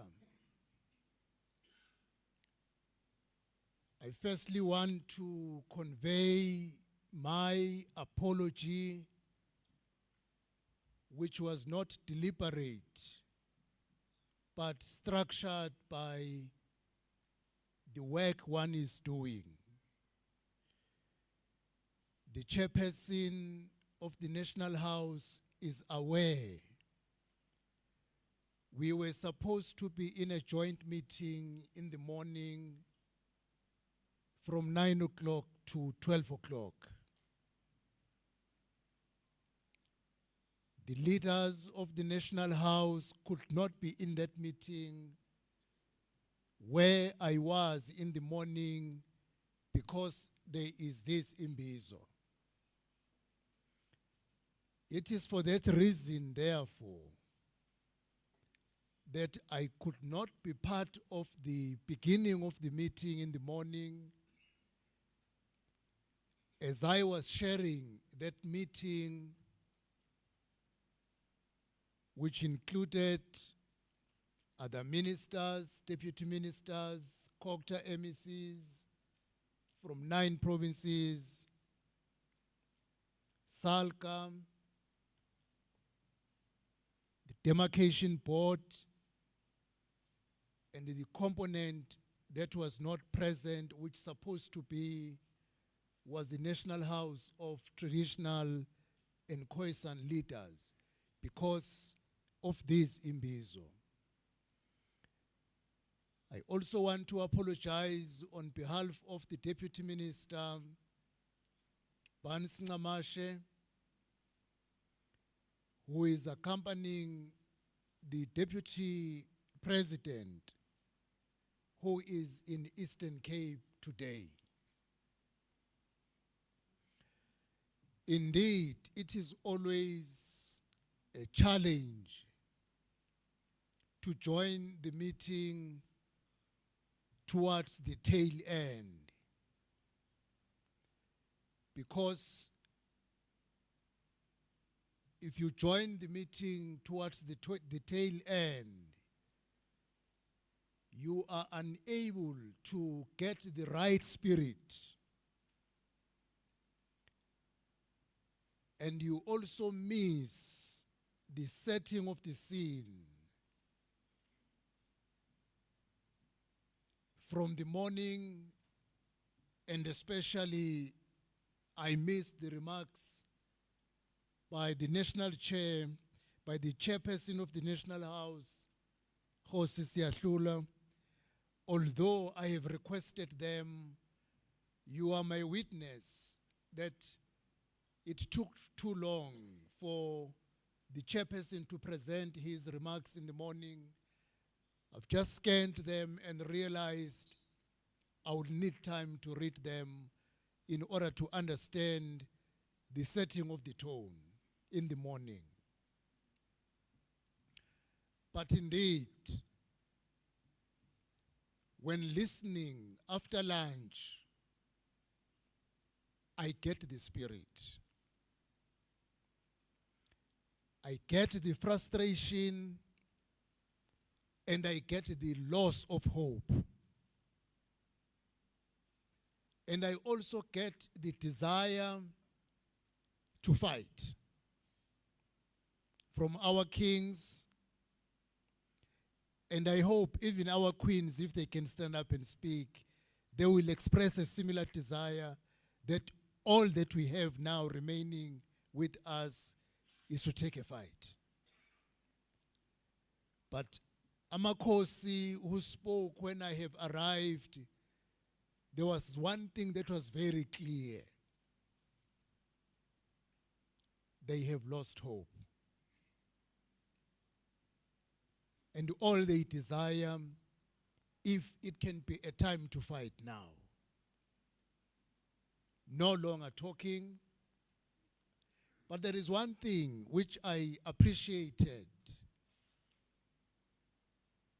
They expressed Kgosi in various ways, looking at the GNU as the weakest government we have, but also as a golden opportunity, because it is only not 1 year. If they don't hear, then what you are saying is falling to the deaf ears. It's many years. And I liked what also one of the Kgosi said when he was speaking.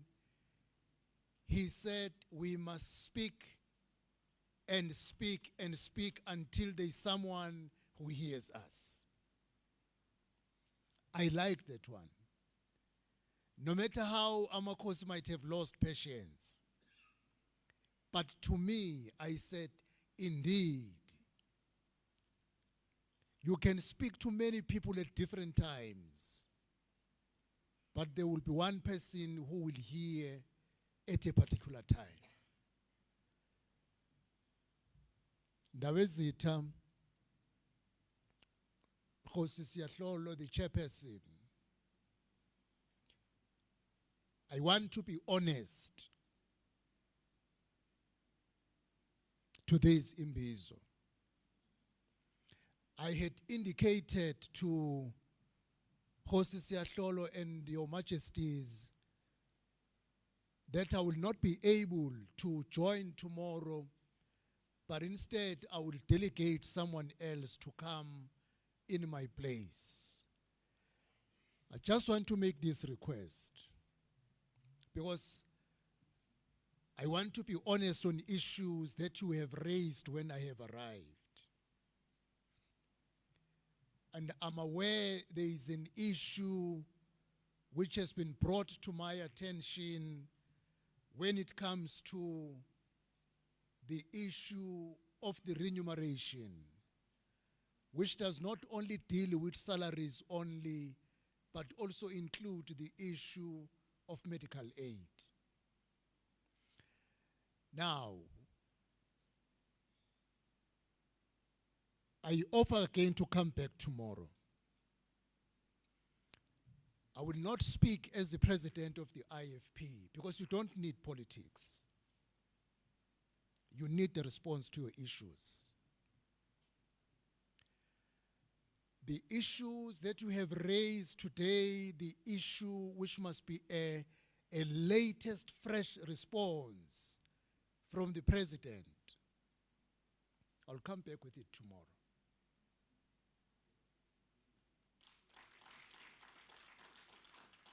Now, that is where then honesty comes. I don't enjoy speaking, standing on the podium and speak. No, I don't. I only like to be honest when I get an opportunity to speak. I therefore want to request as follows.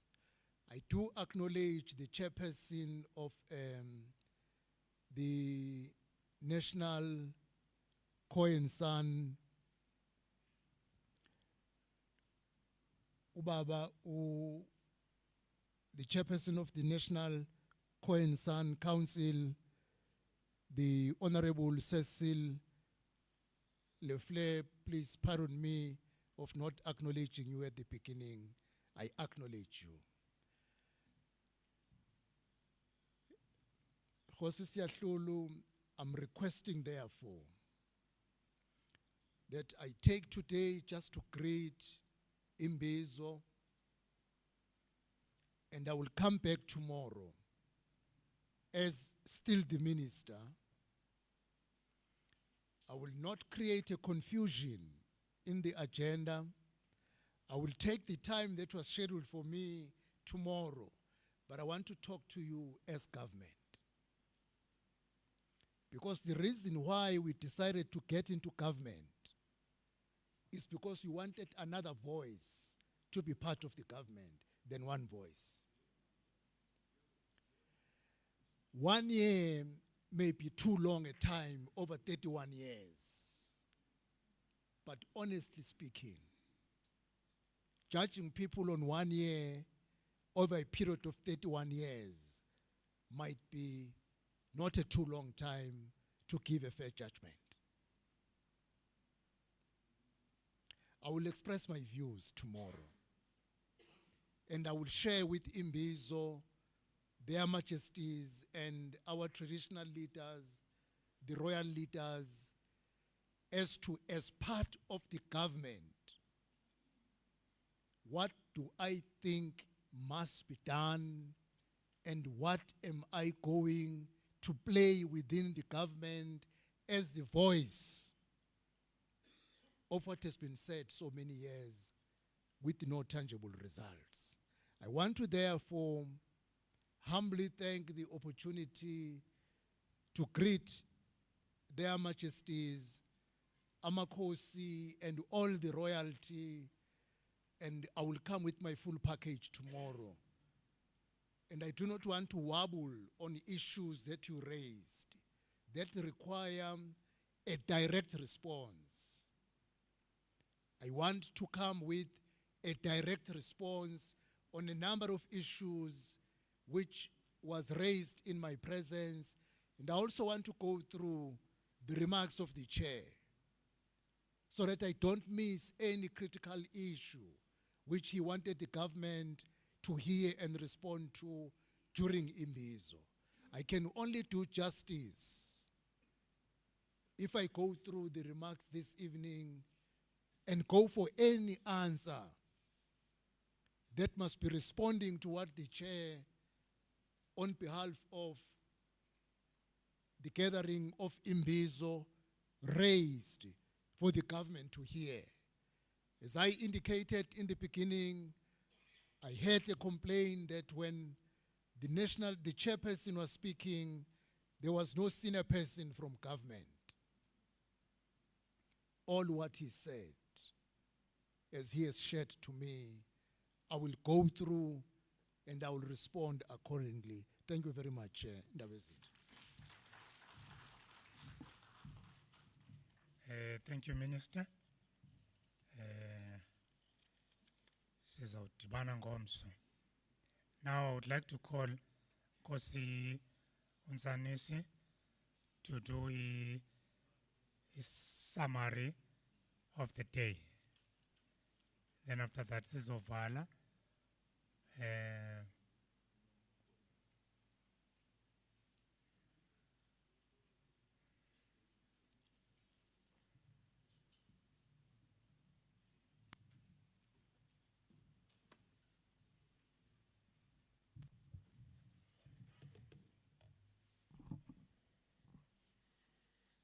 Nhlikani minjani Bulawayo bangiqale ngawe kidumedishe Marina Manyaku kidumedishe Mulutso Moholo kidumedishe Marina Arena di home dibulise nani o malum mandi tabathele xaba dinibulisa ngwa nqabile into basidibane kwindawo ezinje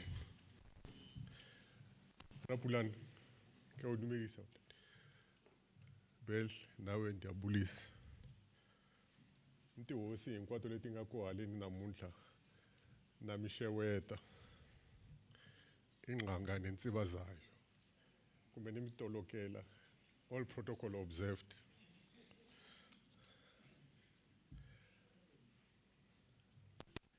I just want to make one or two remarks before I get into the assignment that I've been given. In trying to apportion damage, I was told some years ago that the people you elect are a reflection of yourself.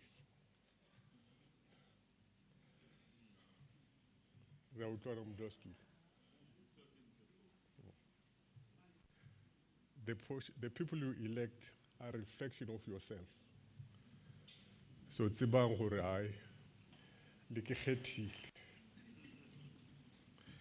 I'm reminded of an incident Go Waterkloof, the day Rolesa came to introduce itself. I was sitting right behind there, and the chairperson saw me smiling, and he said I must share my joke. It took some time to decide whether I should, but eventually I did. I said to the chairperson, my question is, I'm busy asking myself that if you've got 100 people fighting against one, and that person defeats you, you go home and divide the 100 into 2 groups, 50-50, and go back to the same person. What are the chances of you winning the fight? I was saying this because we had an organization, or we have an organization which is supposed to represent all senior traditional leaders, which is Contralesa.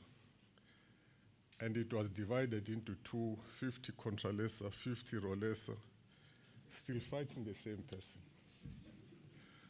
So I'm not sure of the chances of us winning that war.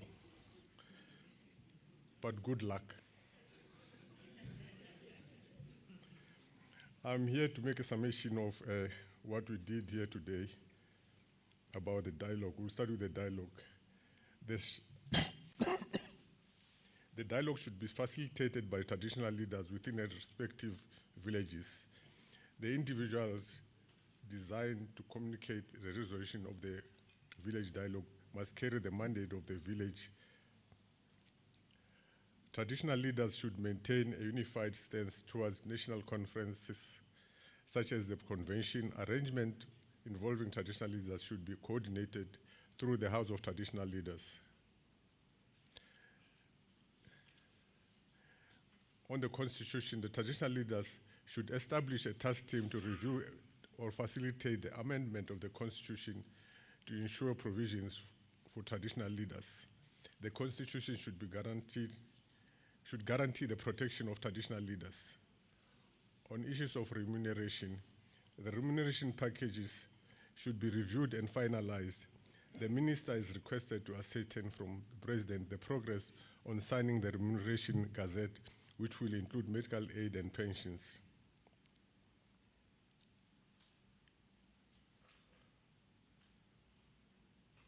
Unity.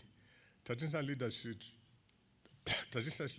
strive for unity at all costs to prevent any adversary, regardless of their form or approach, from infiltrating their ranks. Traditional leaders should avoid aligning with politicians to the detriment of their own committees. Community meetings.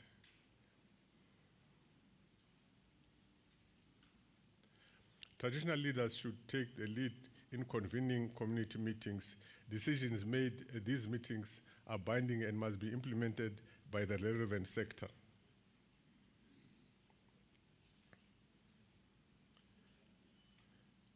Houses of traditional leaders as government entities. Consideration should be given to recognizing the houses of traditional leaders as government entities. The current situation where even simple matters such as filling a vacancy can take up to 2 years is unacceptable.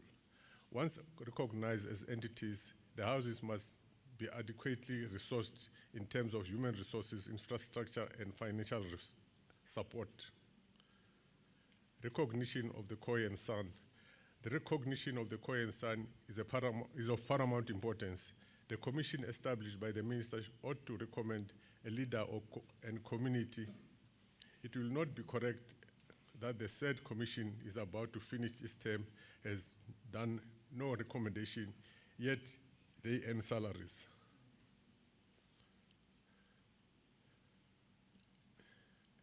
National House visits to the provinces. The National House of Traditional Leaders and Khoi-San to visit provincial houses and meet the premiers to discuss low-hanging fruits of the 2017 Indaba and others. Meeting with the President. The Minister of Culture and the Chairperson of NHTKL were requested to arrange a meeting with the President of the Republic of South Africa. The meeting with the President will address all issues that are outstanding, since the current government. As members were making comments about what is happening, I think there's one message which they gave to the minister, but it was not detailed, about the interference or meddling of officials in real issues. A case in point, Minister, it's in the Free State. There's a lady there called Miss or Mrs. N. Buthelezi, Wagasheng, who's meddling in issues of traditional royal houses. Please address it as a matter of urgency, Minister. Neelela kwalano, kinawa lona. Inkomo.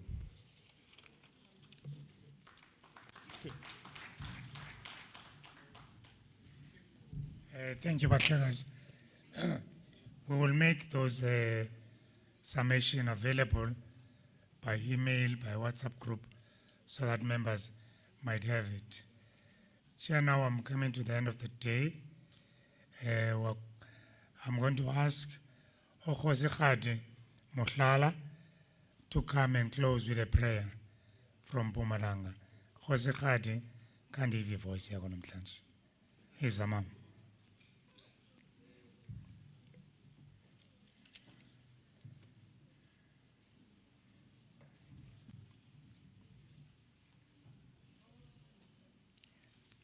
Diabulela kakhulu leadership. You were a wonderful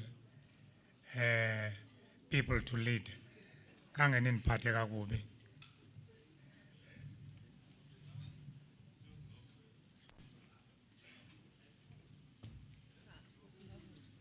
What are you doing? A ke bolele tše ntši a re tswalele mahlo re leboge.